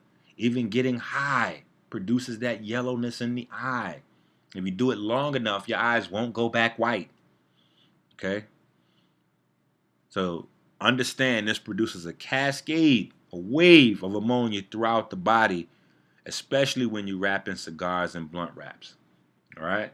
So for the people using vapes that never use cigars and stuff like that, they don't have the same eye reddening phenomena as people that smoke weed with, the blunt wraps and all the crazy shit. Again, All right, this is maybe the 4th time I'm showing you this because this is the process of how information moves throughout your body. This is how it moves throughout your body from point 4 all the way throughout the body and back in reverse. Histones, plasma, DNA. Then you have the nervous system or the sensory system throughout the body. Aging. Now let's get to this. Every cell, bacteria, and parasite live off the energy you supply. As long as you have a good supply of inner chi, you can maintain a good state of health. If you don't supply all your tenants with energy, they will either stop working or rob and steal, eat one another for survival. You have to understand this. You have a lot of guys outside of our cells that live inside your body and on your body. They all require energy from you. All right? So as long as you got that energy coming in, everybody eating good, nobody complaining. Once people stop eating good, they're going to start taxing you. You're going to start feeling sluggish and sick and things go downhill. Now, the larger and more important aspect of aging is DNA RNA replication. In short, faulty DNA RNA replication creates wrinkles and blemishes, etc. that are visible. These are the visible signs of aging. Internally, improper replication can be deadly. Every cell, tissue, organ, and gland rely on DNA, RNA for optimal function as well as hydration, gas management. Okay? Every chemical bonds surrounds or leaves residues on the histones. This is why the histones are so important. The histones have enzymes designed to keep them functioning indefinitely efficient. However, they are inactive due to the diet. So, the histones regulate your DNA replication. Damaged DNA or RNA replication creates the major aspect of aging. All the chemicals and compounds bind to, surround, or leave residues on the histones, causing the messed up replication of the DNA and RNA. Your body has enzymes designed to clean those guys, but they're inactive due to diet. Okay? This is exactly how it really looks up under the microscope. Give you guys a better look at this stuff. Okay? Just want to give you some different looks. So you see that we serious. Now, you might want to pause this or whatever so you could really go in depth. I'm not going to stay too long on this. But these are the guys right here. Your sirtuins. These are the enzymes that are designed to keep the histones clean and functioning. You have a group of them. It's a team from 1 to 7. I think there's 8 now. They keep discovering more and more. Just like vitamin D, right? So they have a host of jobs. The number one thing is to keep your histones clean and functioning good. Clean and functioning good. Getting rid of ammonia. Killing tumor cells and cancer cells in the body. This is your body's defense mechanism. Getting rid of inflammation. All of these things are regulated by your histones.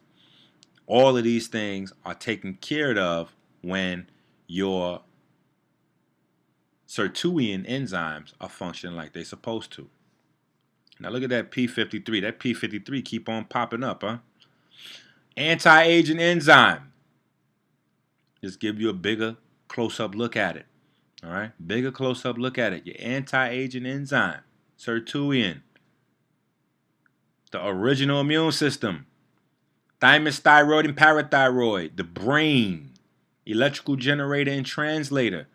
Water, charge carrier and compressor. When the body is full of structured water, there is no virus or bacteria that can live in the body, thus eliminating decay or aging. That's right. Do not forget to get that Mama Atomics and them 4-packs in you. Organs, electric transducers. Melatonin serves as sunlight when the sun goes down. People with melatonin production problems usually suffer from PNH. Okay? We talked about that. Cells are mini brains. They create, store, transmit, and translate all frequencies of the magnetic spectrum. Now, look at this guy. The tobacco plant. This right here, what we're seeing, is the tobacco mosaic virus. This is the most widely researched virus on Earth. It looks just like a blunt or a cigarette. Now, when they take tobacco and ammonia, combine them, that's how they produce niacin. Yes, from your vitamin B group. This is what synthetic vitamin B is about. Tobacco and ammonia. All right? Tobacco and ammonia. Here's the paper. Longitudinal relation between smoking and white blood cells. Every time you take a puff of a cigarette, your white blood cell count goes up. Why? Because white smoking is a white blood cell activity. White blood cells actually create the urge internally for you to smoke because it increases their population. It increases their population. So this is an act of terraforming. All right? You have to understand these cells, all of your cells are a part of what you call your thinking, where your thoughts come from, the urges come from. White blood cells give you urges for cigarettes, meat, blood, alcohol. Wait a minute. What is this guy doing over? Oh, yeah. All of these things are fortified with tobacco and ammonia. Yeah. Niacin, as well as a host of other B vitamins, are loaded into all these cereal boxes for you. Yeah. All the shit you feeding your children. All beers fortified with nicotine. The flush from niacin. Anybody who's ever taken niacin to verify that flush you get. All right. The science behind that is the flush comes from white blood cells filling up with histamines, which then creates a wave of ammonia and nitrogen compounds throughout your body. It's in all of the children's, the toddlers' foods, everything. As soon as they say fortified with vitamins, that's what they're talking about. Nitrogen, ammonia, and tobacco, right? The majority of your hunger cravings come from these guys. This is why people transitioning from their diet, they eat a nice big healthy salad, drink a nice smoothie, and they still feel unsatisfied. Why? Because they got that craving for blood in there still. Okay? Now, this is a list of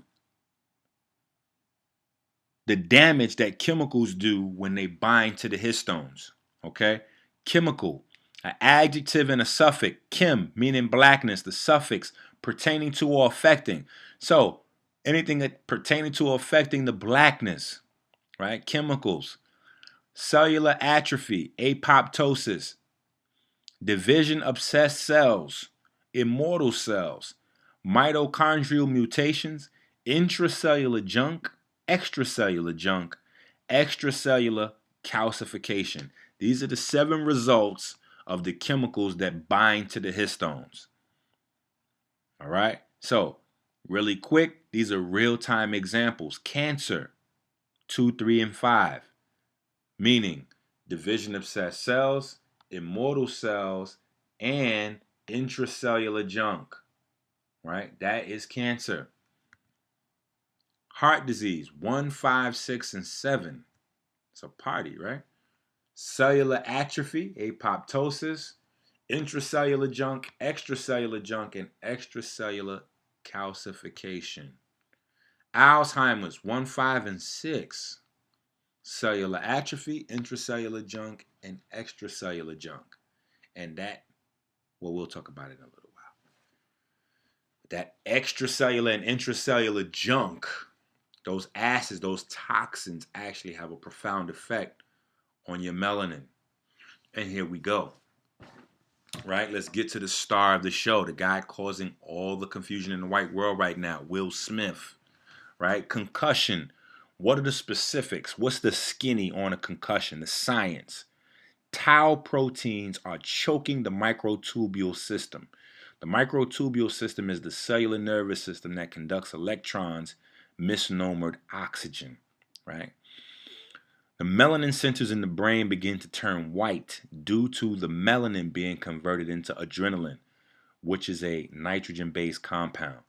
Solution mechanisms. Number 1, Tau proteins are serine threonine based, and as sulfur thiols enter the brain holy spaces, the serine, right, which is no different, which is why I showed it to you earlier in that sulfur cycle, is only one oxygen different in the protein chain than sulfur.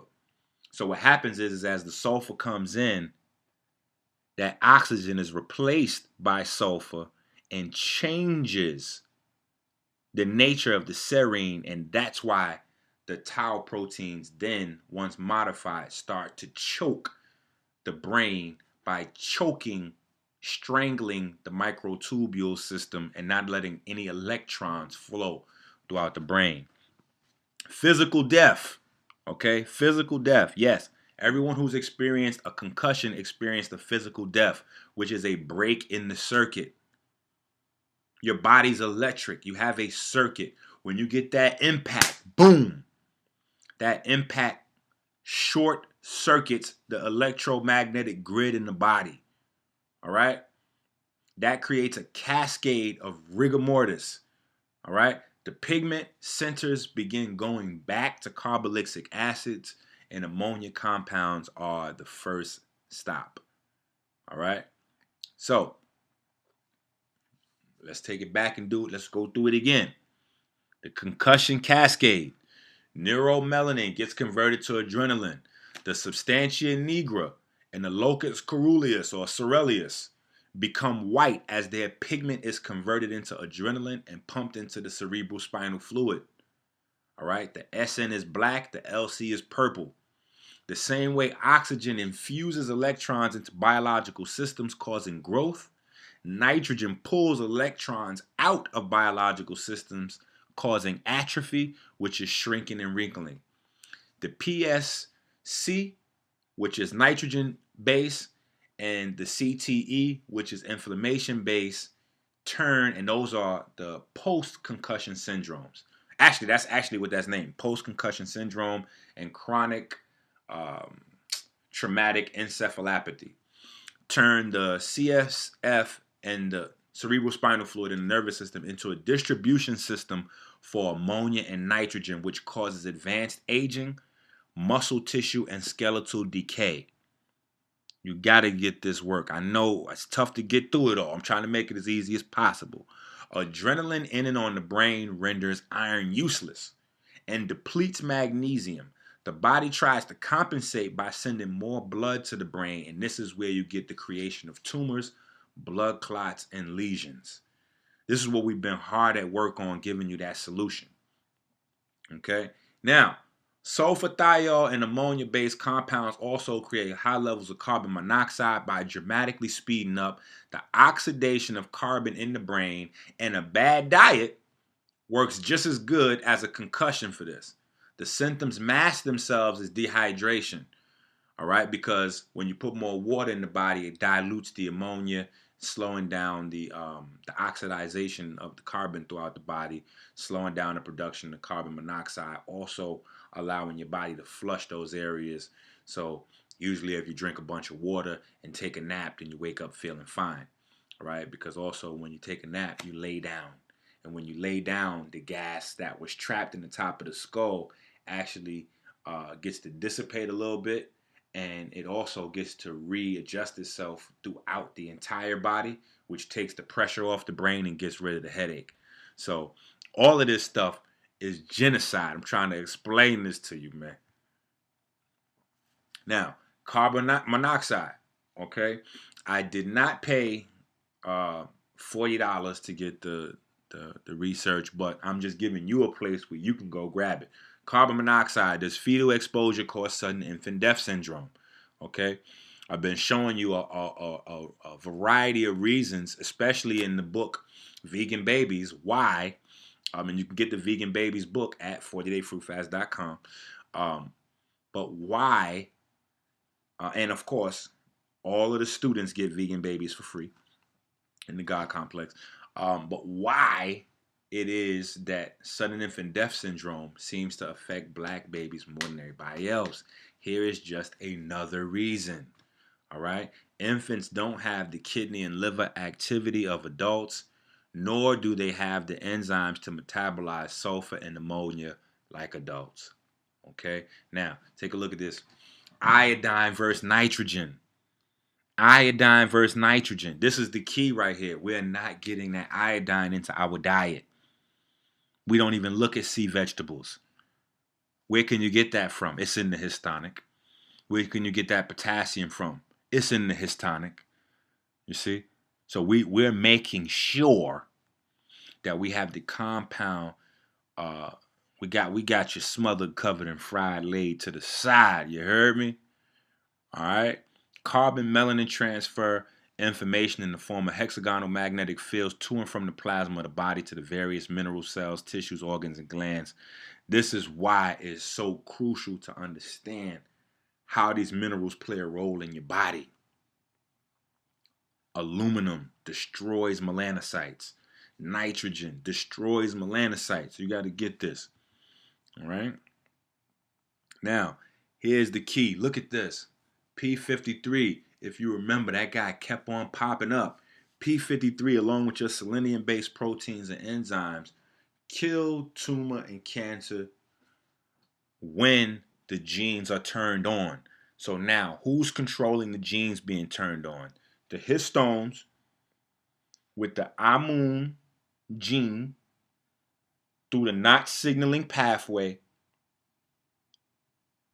But that whole system is being shut down by the genocide being practiced against you from the things being added to your food like HEK293, the high levels of ammonia, etc., etc., etc.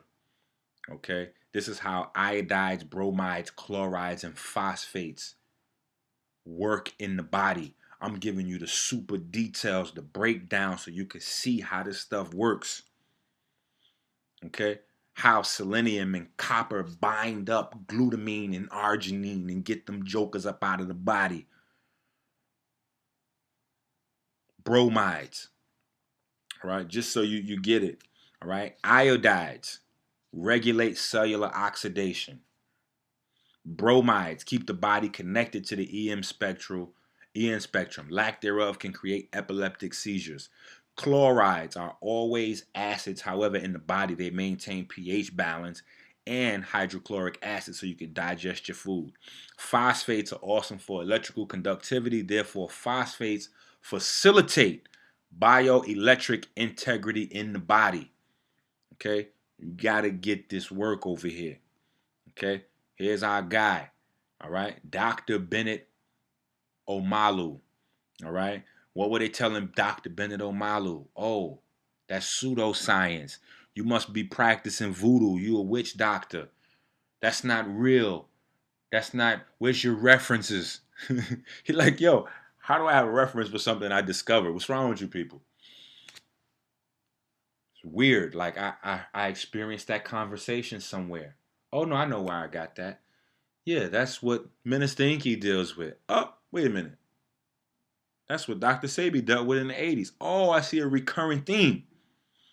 Anyway, 7 out of 10 athletes or people who experience serious concussions liken them to out-of-body experiences, and many accounts match near-death experience descriptions. Why? Because electricity creates magnetic fields, and magnetic fields generate electricity. So when the body's circuit is broken, the magnetic field is temporarily still held in place. And if that circuit is repaired fast enough, consciousness resumes. Okay? So this is how that whole out-of-body experience is played out with that concussion. But it's not to be taken lightly, like you could keep on doing that, because we just went through the process where brain albinism is beginning to set in. All right? Now, what is this? This is our ancestors. This is in the pyramids. This is grape cultivation. Why? Let's go back to that guy Amun, the perfect black, Wusir, right? Yeast versus grapes. Grapes are a natural prey of yeast, as are humans. However, grapes possess a secret weapon. The grape seed destroys yeast, specifically candida. This is why the seeds have been removed from grapes to promote the growth of yeast in the body. Grapes are a natural food for the God body with that seed in there. All right? That's the story of Amun, the green man. He civilized the planet with the purple black grape. All right? And now we're going to show you why. Okay, now we're going to show you why. Angiogenesis is the creation of blood vessels that will feed fat cells and cancer cells. Outside of keeping the liver clean and strong and destroying fat 24/7. An anti-angiogenesis diet is paramount. The only anti-angiogenesis diet is all fruit diet. All right. A diet high in vegetables should be juiced to be effective. First, people need to know that the main thing your body needs is air or oxygen. The second thing, okay, is water. So you're adding a hydrogen to the oxygen, HO. First you had an O, now it's H to the is O. So now you got water. The third thing we need is food, carbohydrates. So we're going to add a C to the H to the is O. Now you got CHO, carbohydrate. All right. Now, the fourth thing is protein. So you add nitrogen to the carbohydrate, and now you got your proteins. All right. But the secret is we have so much so much nitrogen in the air. And I just showed you the systems where the liver synthesizes these things. We don't have to get dead animals, etc., etc., etc. Anyway, the focus, all right, is the first carbohydrate on Earth is formaldehyde. All right, but moving right along past formaldehyde. All right, there's magic in the 6th density of this formula because it creates the second carbohydrate, which is the most healthy on earth, and that's grape sugar. All the other fruits have different variations of grape sugars. Grapes is the grape sugar scientifically is the first stop on edible carbohydrates. This is why it's the most potent, the most healthy. All right?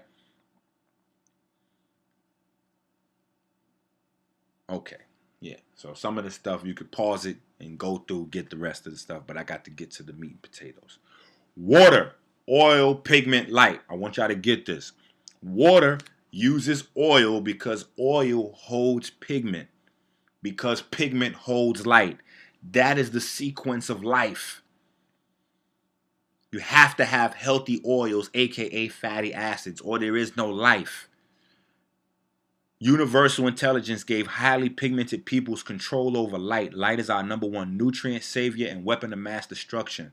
The universe grants abundance with water and light. Never be afraid to shine in the darkness. Don't be afraid to be gifted in the face of those less fortunate. Inspire them. Okay? This is why you need to stay on the 4-pack.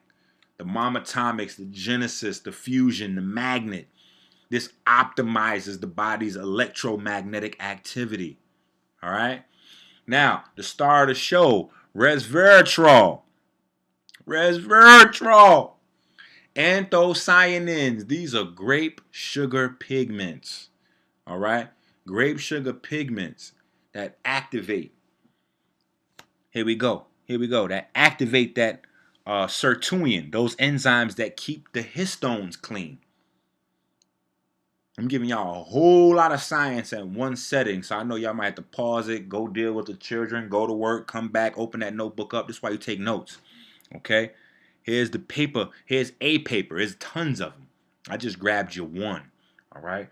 This one I thought was nice and exciting. It shows how resveratrol, along with some other compounds, have the ability to completely change genetic expression in cancer and tumor cells, including the most malignant, all right? And it uses the proteins produced by the Ammonia genes to do that, all right? So, a quick walk through the resveratrol resume, all right? Longevity.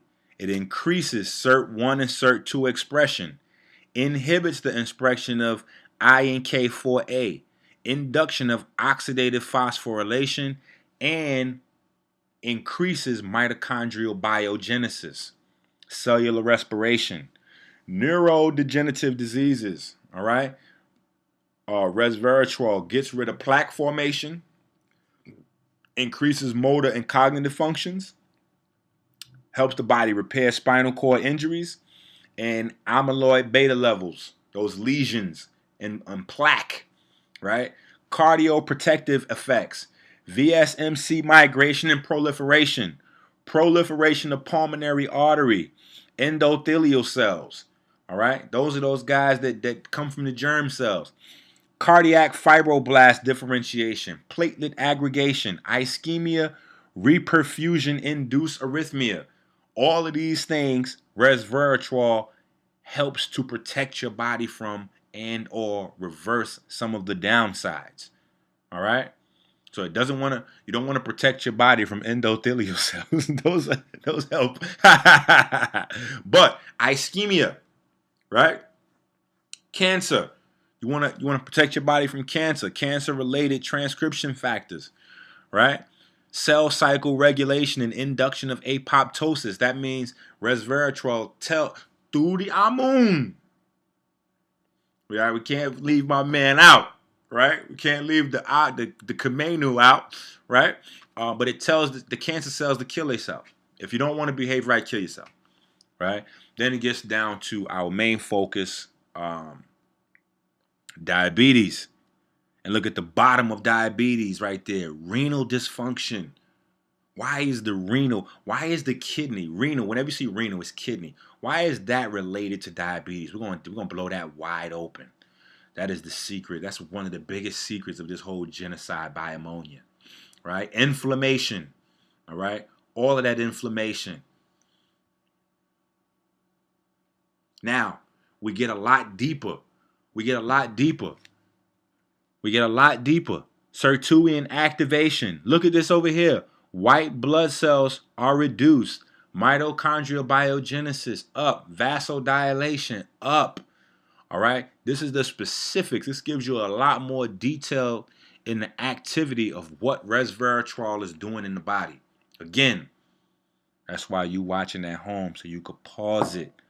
I already got this work. I want to get you through this. Now, calorie restriction, fasting, and resveratrol combine to get that sirtuin activation. Look at that P53. That's your tumor and cancer cell killer right there. Metabolic disease, gone. Cardiovascular disease, gone. Mitochondrial disorders, gone. Neurological disorders, gone. Mitochondrial biogenesis up, way up, we feel. Now, how does the histonic do all this? These is the histonic family of herbs right here. All plucked from the luscious groves of Africa. All plucked from the luscious groves of Africa.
All right, now let's look at this sugar thing.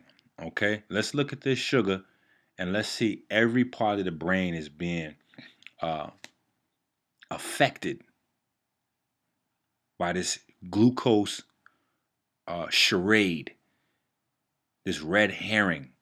Okay, so pay attention to this. The frontal lobe, the parietal lobe, the occipital lobe, the cerebellum, the brainstem, the temporal lobe.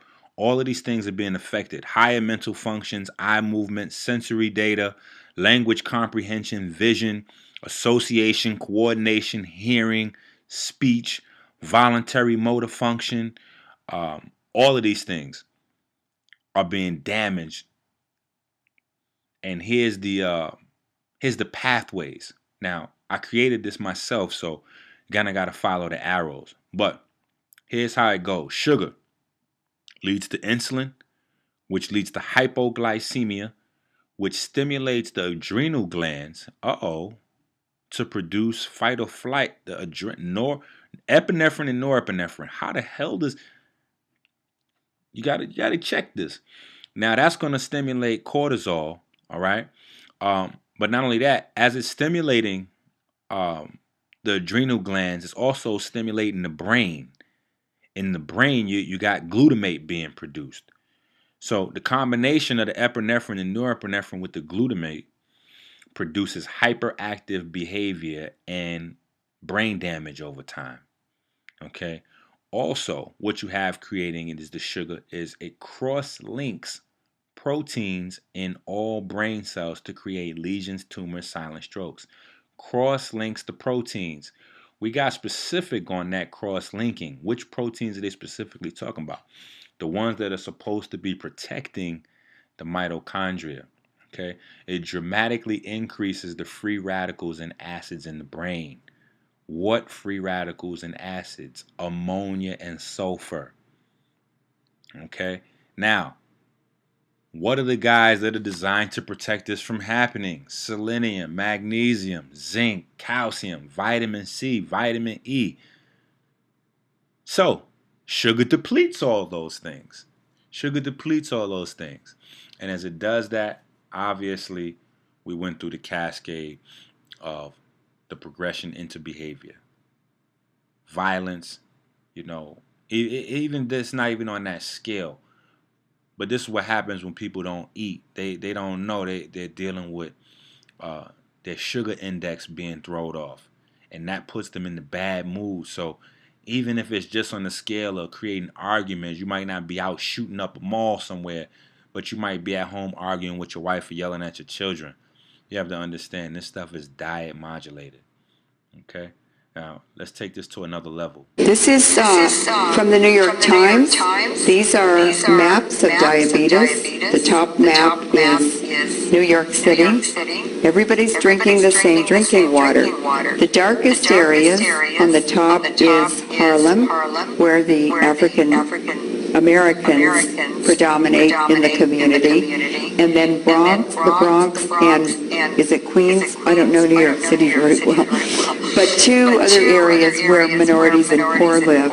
Why do they have much higher rates of diabetes than the rest of the affluent part of New York City? The answer is that we discovered after Chernobyl that the state milk boards are taking the most contaminated radioactive milk from dairies near nuclear power plants, and they're shipping that into black inner city communities where it's sold in the mom and pop stores. Look at Africa in the bottom map.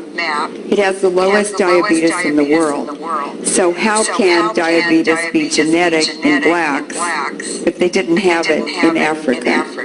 It's because U.S. national policy is to genocide the black communities with radiation.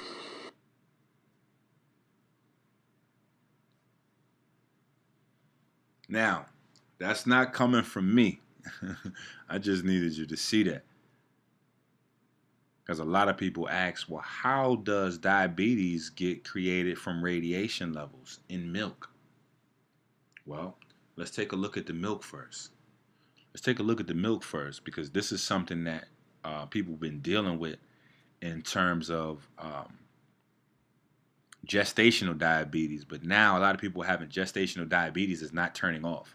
So the beta cell mass regulation with the increased beta cell proliferation and apoptosis as well as insulin resistance are hallmarks of type 2 diabetes, which are all associated with hyperactivation of mTORC1.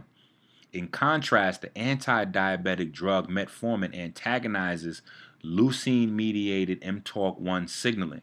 Plant-derived polyphenols and flavonoids are identified as natural inhibitors of mTORC1 and exert an anti-diabetic and anti-obesity effect. Okay? So again, 40-day fruit fast, we got the solution for you. All right? Got to understand, them beta cells is little melanocytes. They respond the same way everything else do. And you can go through the all the way from cancer to diabetes, back from diabetes to cancer, the relationship there yourself. You got it. The impact of cow's milk mediated mTORC1 signaling in the initiation and progression of prostate cancer. Okay? Prostate cancer. Who leads the prostate cancer? Black folks. So you might need to pause this and see how cow's milk is doing this to you. Okay? A tip, if your sweat smells like ammonia / sulfur, all right, and you are melanocyte dominant, that is an early warning sign that will show up way before the sugar analysis. You are about to have type 2 diabetes, and you might want to check for other complications in your kidney and liver. Okay? You might want to check for some other complications.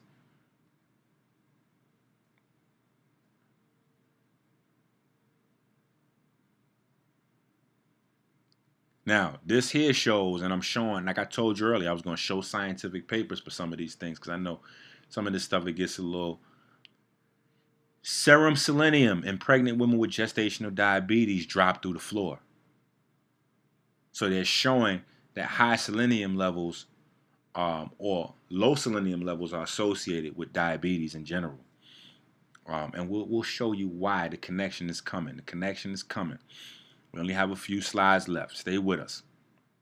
Gestational diabetes, high blood glucose levels in the mom brings extra glucose to the baby, causes baby to put on extra fat. So for melanocyte dominant babies that normally would be born with 100% brown adipose tissue, now they are being born with beige and white adipose tissue and already obese before they even hit the ground. Okay, so here's an example of a regeneration regimen based on nutrition. Based on nutrition. Now, what you don't want to do is run out and try to get a whole bunch of synthetic vitamins. All right, we have these mapped out in the foods, in the diet plans. All right, in the herbs for you. All right, just giving you examples. Now, I want to get a little bit more specific into the mechanism. I know, skipping a bunch of stuff. You can get these slides if y'all really interested in the Vegan Babies book. Okay. A lot of people like to see this chart. Shows the breakdown of fructose. See, agave is 90% fructose. That's why I'm not high on agave. I do not recommend agave. Not only that, they process it with mold. So I'm not a big fan of agave. Here we go. All right, so here are your muscle cells all over the body. GLUT4. The GLUT4 receptor is the guy that's going to metabolize the sugar. Insulin just goes to the insulin receptor, gets the muscle cell to open up and pull the glucose out of the bloodstream. That's all the insulin does. All right? You have to understand that. The kidneys and the liver are the only two organs in the body that can actually have the enzymes to process blood sugar. All right? So, Again, we're going to look at this. When blood sugar levels rise, the pancreas releases insulin. That's all the pancreas does. It doesn't metabolize blood sugar into the bloodstream. Insulin docks with the specific receptors in the muscles and the adipose tissue, opens up, and then it pulls the blood pulls the sugar out of the blood. Okay, here's another picture, more specific, more in detail. I just want you guys to really get this GLUT4 guy into your mind. Get the idea of your muscle cells being hungry. Because if you guys aren't working out, your muscle cells aren't hungry. They're going to continue to ignore the insulin, asking the muscle cells to open and metabolize the sugar. So if you're sitting around eating all day and you're not exercising, then you're setting yourself up for type 2 diabetes because you're not creating a situation for your muscle cells to metabolize any of the sugar. You're creating diabetes where none exist. You are the killer of your own self. It's suicide. Now, check this out. This is a study they did in Japan. GMO insulin may cause type 1 diabetes. So, people that have type 2 diabetes that take insulin may be creating type 1 diabetes. And what is type 1 diabetes?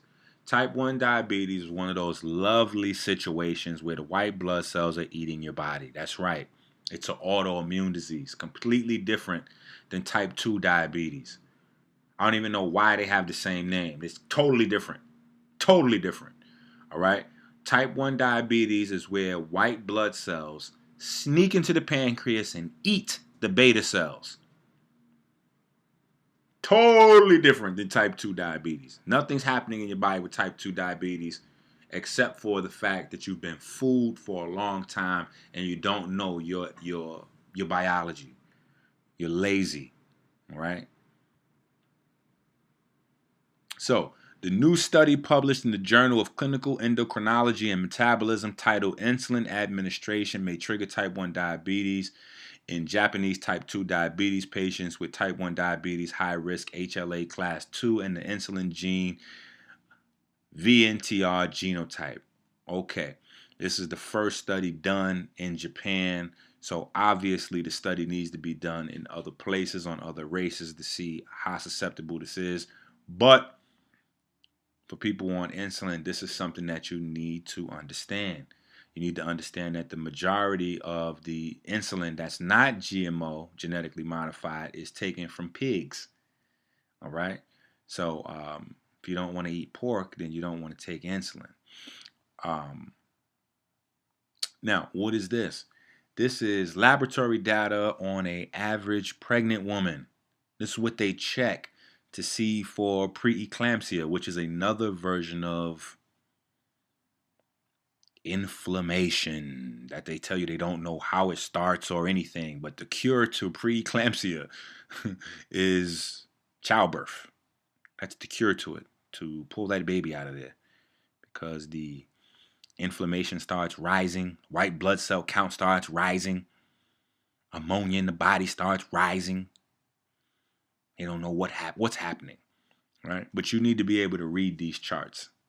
All right, so that's why I included these charts, all right, because the babies are now being attacked in the womb before they even get out. So you need to be able to read these charts, all right? Look at this, and pay attention. Why is skin color on here if it doesn't make a difference? See, your genetics plays a huge role, all right? Biology and anxiety, all right? We come around this finishing track. Traumatic experiences can burn fear circuits into the amygdala. Fear is very important because fear is what produces the nitrogen-based hormones in the body.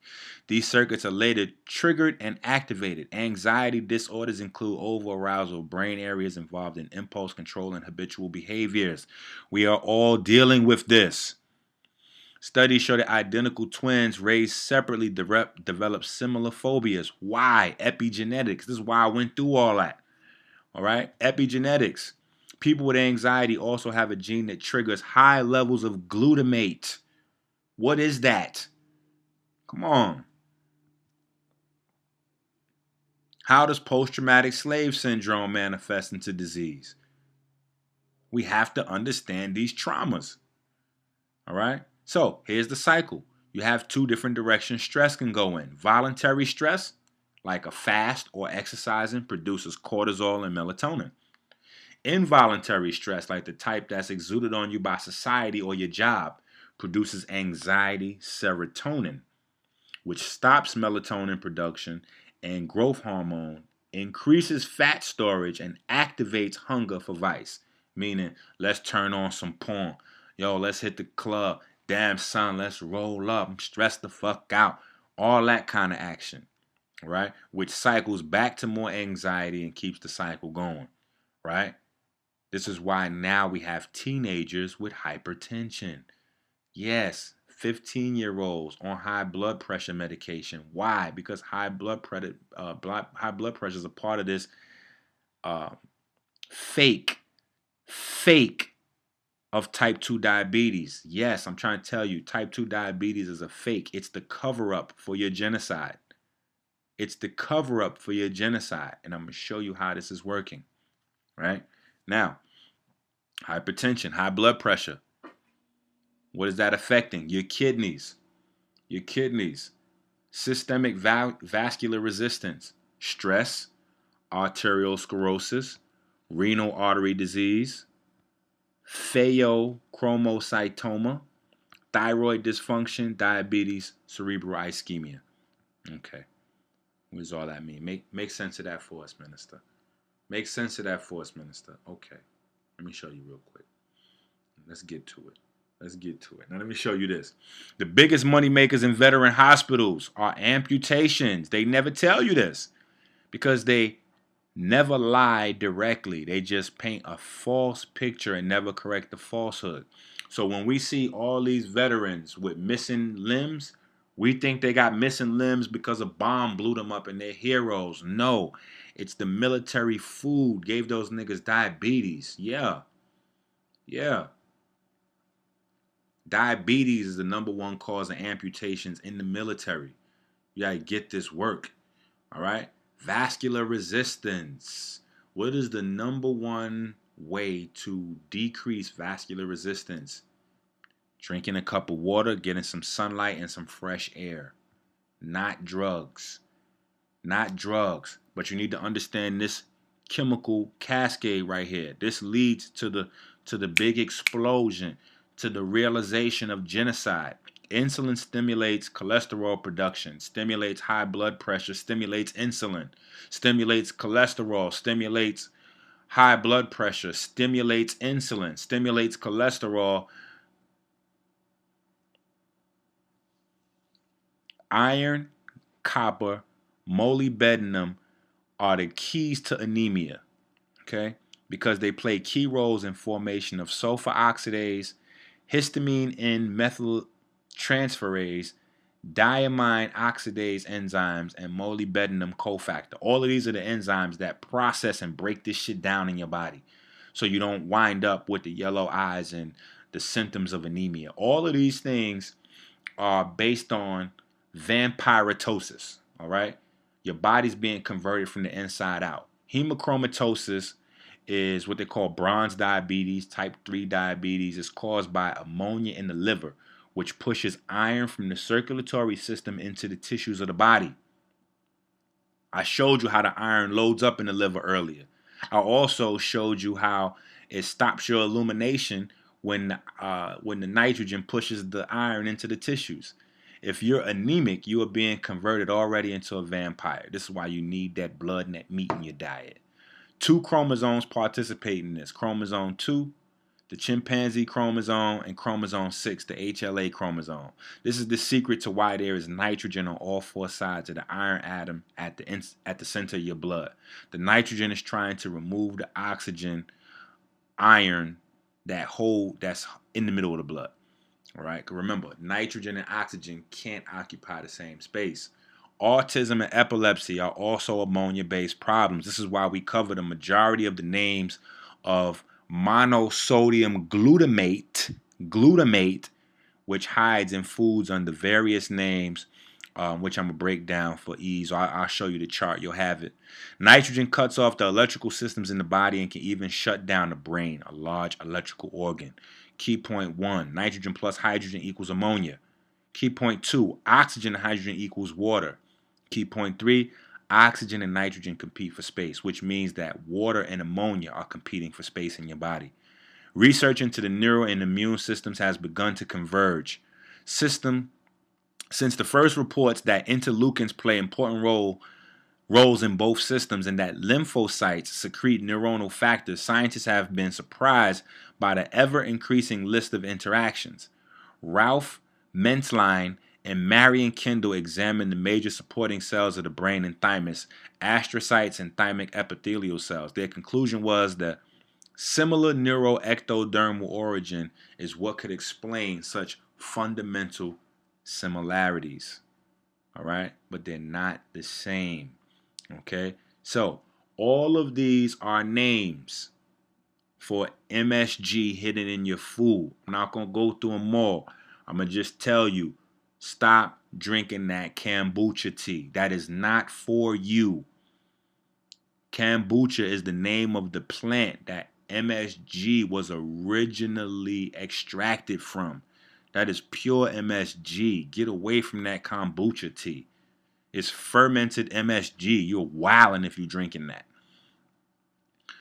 This is the reason that most prescriptions for neurological disorders are either vasoconstrictors or vasodilators. A vasoconstrictor closes veins and arteries to limit the amount of blood / electricity to the brain, and the inverse is true for vasodilators, which allow more blood or electricity to flow to the brain. Once the ammonia and nitrogen levels are regulated in the afflicted areas of the body, or even for cancers, autoimmune diseases, etc., the physical damage to the cells, fluid tissues, and organs must be repaired. This is natural order. All right? Plant cell, red blood cell, melanocyte. Melanocyte, red blood cell, plant cell. No white blood cell in that family right there.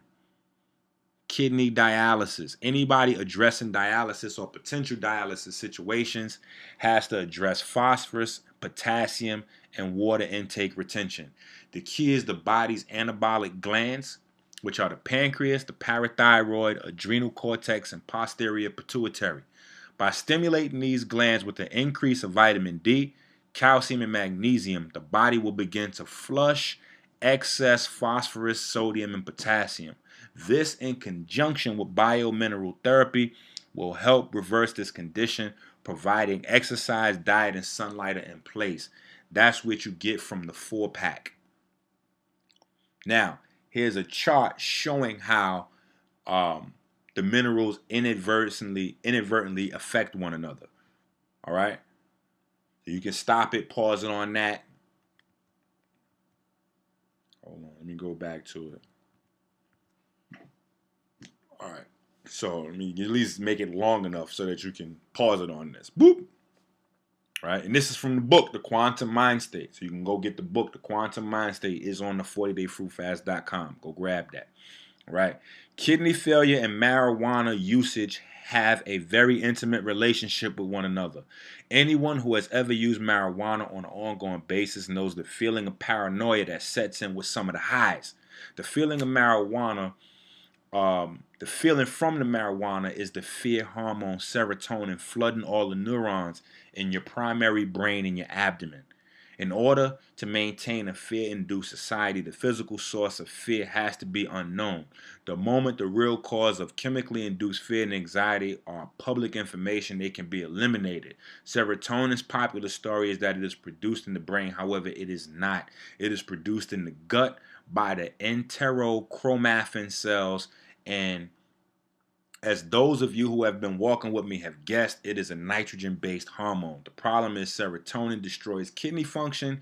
In fact, all purines fit into pro-serotonergic substances, which are things that promote serotonin, like taking tryptophan. Marijuana and alcohol are both pro-serotonergic, means they shut down the kidneys. Now, when you deal with marijuana, you have to understand that most marijuana, and I shouldn't have generalized it like that, but most marijuana is GMO, hybrid from the gate. So you got to understand that marijuana been played with and synthesized, and not by you, Johnny Q, let me get a 20. Let me get an ounce. Let me get a pound even. You're not the guy that's hybridizing this stuff. You don't know what they're doing in laboratories mixing it up. That's why it went from skunk and chocolate to hydro. The moment it made that jump from skunk and chocolate to hydro, that lets you know they start growing it in water. Why did they do that? Because it makes it easier to introduce chemicals and to hybridize the weed. Once they start growing the plant in water instead of in dirt like it's supposed to be. Weed, alcohol, and all other purines promote kidney stones as well as gout and arthritis through the accumulation of uric acid in various forms throughout the body. Serotonin attacks the kidneys, amygdala, and the pineal gland. Understand that. All right?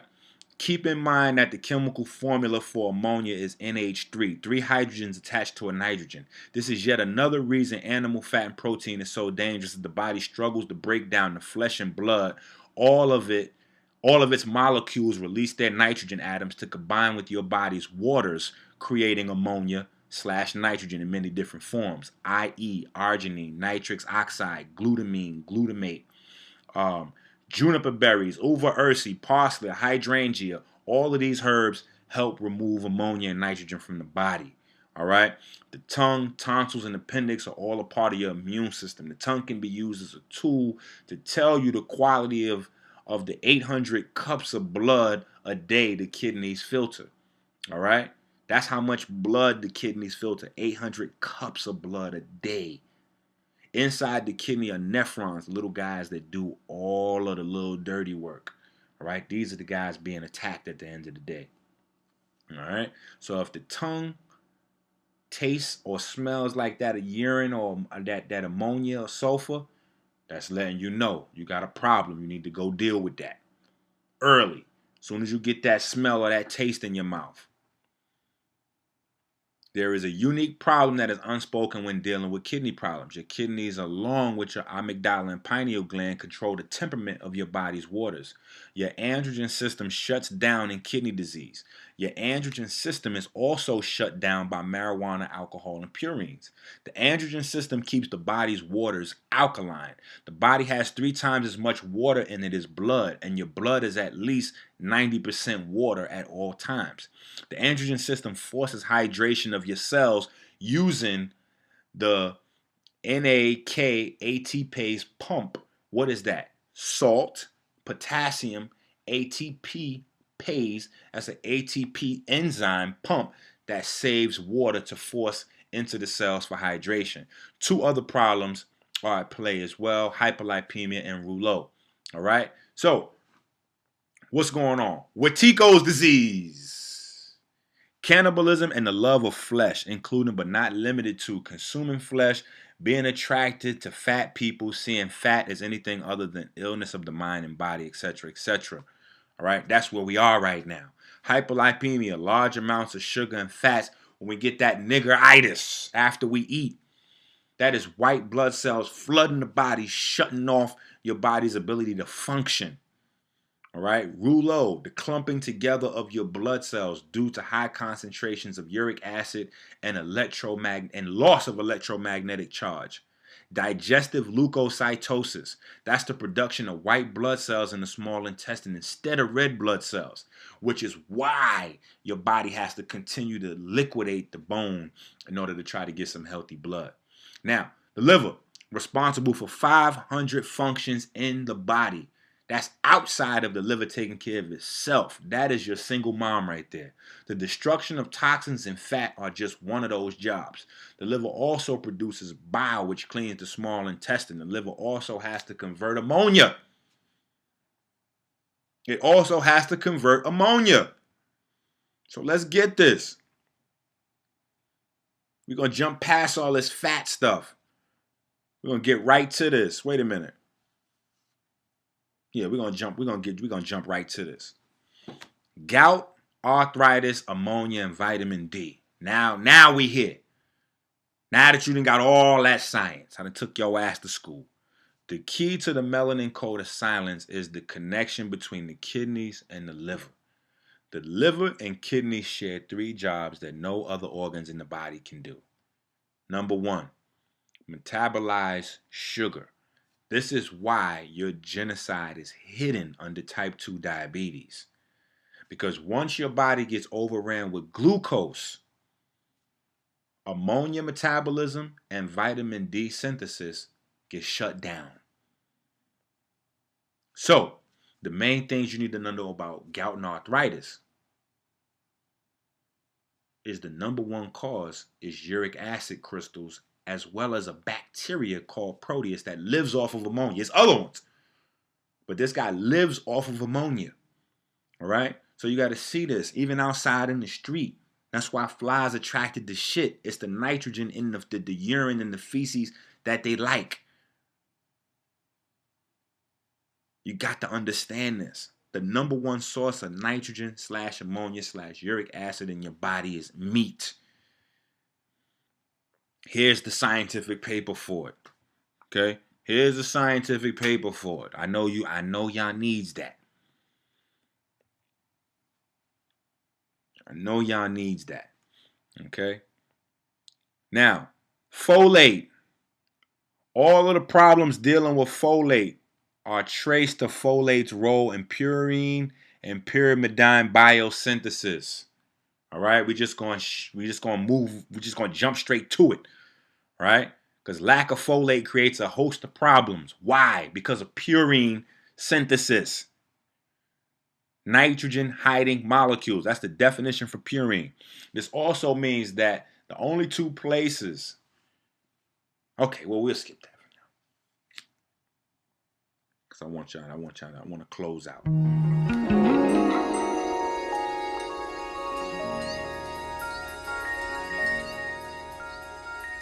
Almost there. Hey!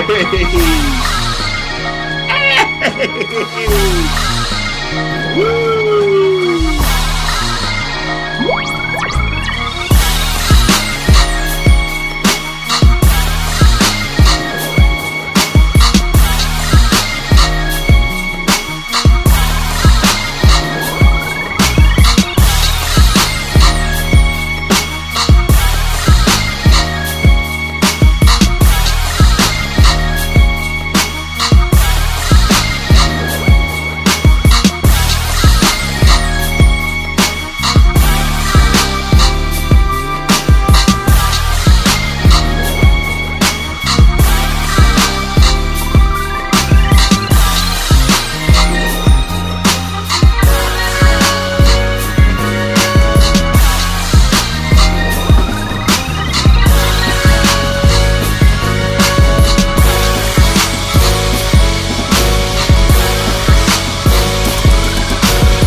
Amazing.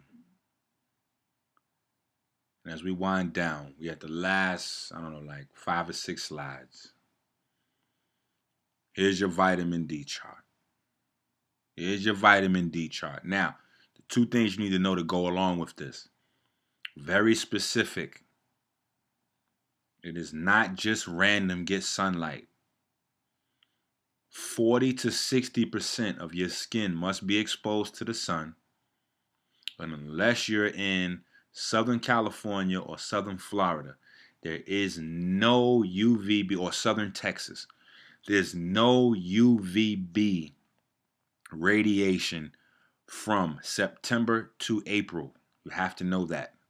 So you have to get all of your vitamin D from your nutrition.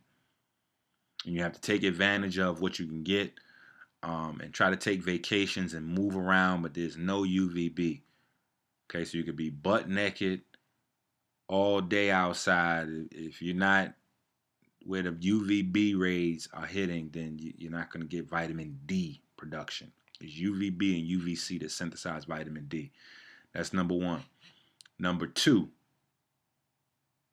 from April to September, when there is UVB radiation in these climates, when we're away from the equator, it's only from 10 a.m. to 2 p.m. that UVB and UVC touch down. UVC scarcely at noon, but UVB from 10 to 2. All right. Outside that, you may be getting tons of UVA, tons of sunlight, tons of tanning, but you're not getting vitamin D synthesis. And these are the times that you need to get out there to get your blood to the right plasma levels. And these are the right plasma levels at the bottom. All right. And yes, this chart I put together myself. This is original Minister Enqi hard work and research for you. What is UV med? Okay. In chemistry, photocatalysis is the acceleration of a photoreaction in the presence of a catalyst. In catalyzed photolysis, light is absorbed by an adsorbed substrate. In photogenerated catalysis, the photocatalytic activity, PCA, depends on the ability of the catalyst to create electron-hole pairs which generate free radicals, able to undergo secondary reactions. Relevance here to sulfur, oxygen, selenium. The UV med is the average photonic activity at any given place on the earth, including the skin of a given people in a particular locale. All right? So, until this time,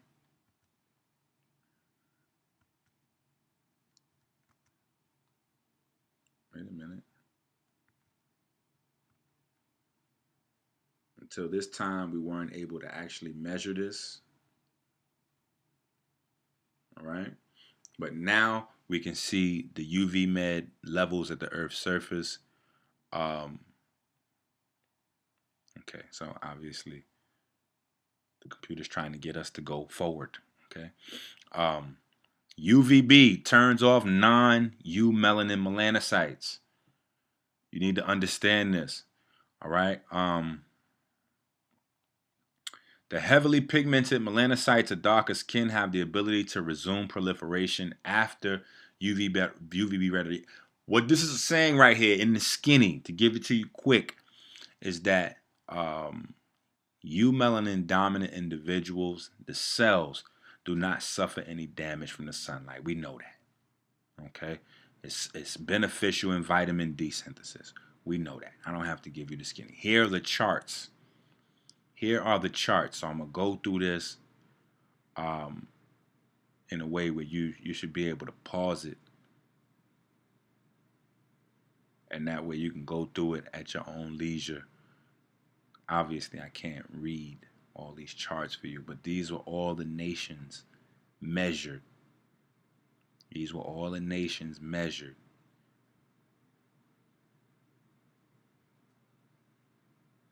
To see exactly what bands of UV radiation they can absorb and what bands they reflect.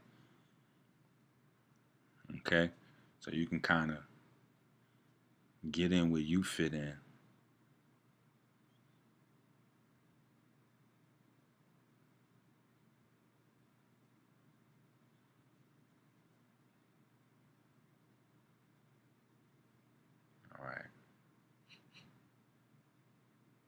All right, people, we almost out of here. I don't know, some of y'all really want that work, though.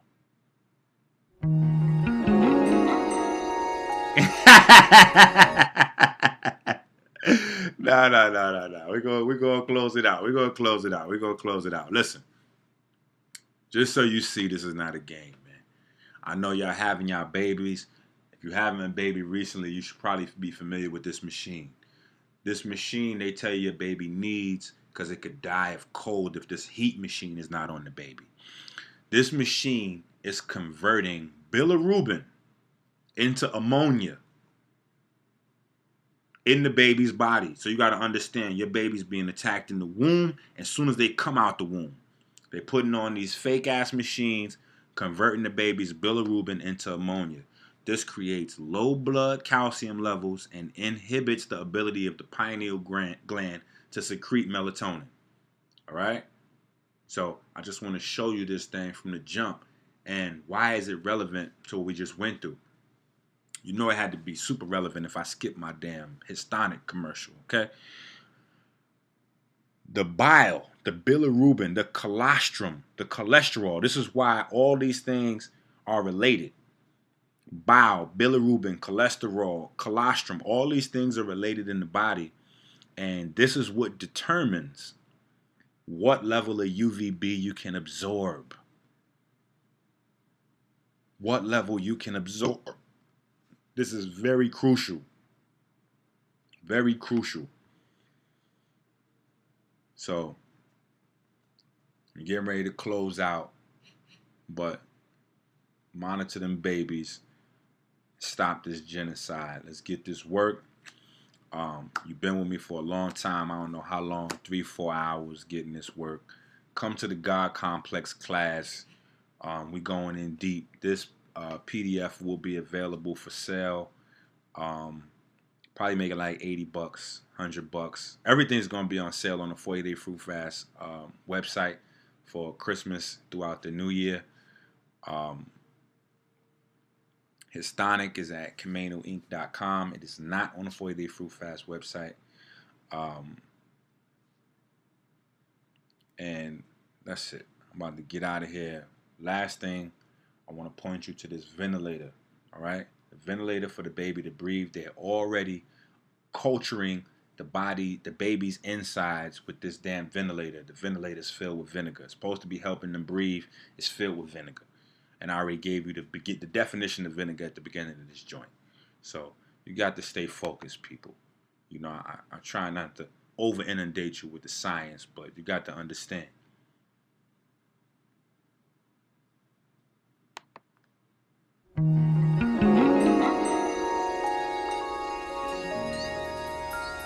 CamanoInc.com, baby.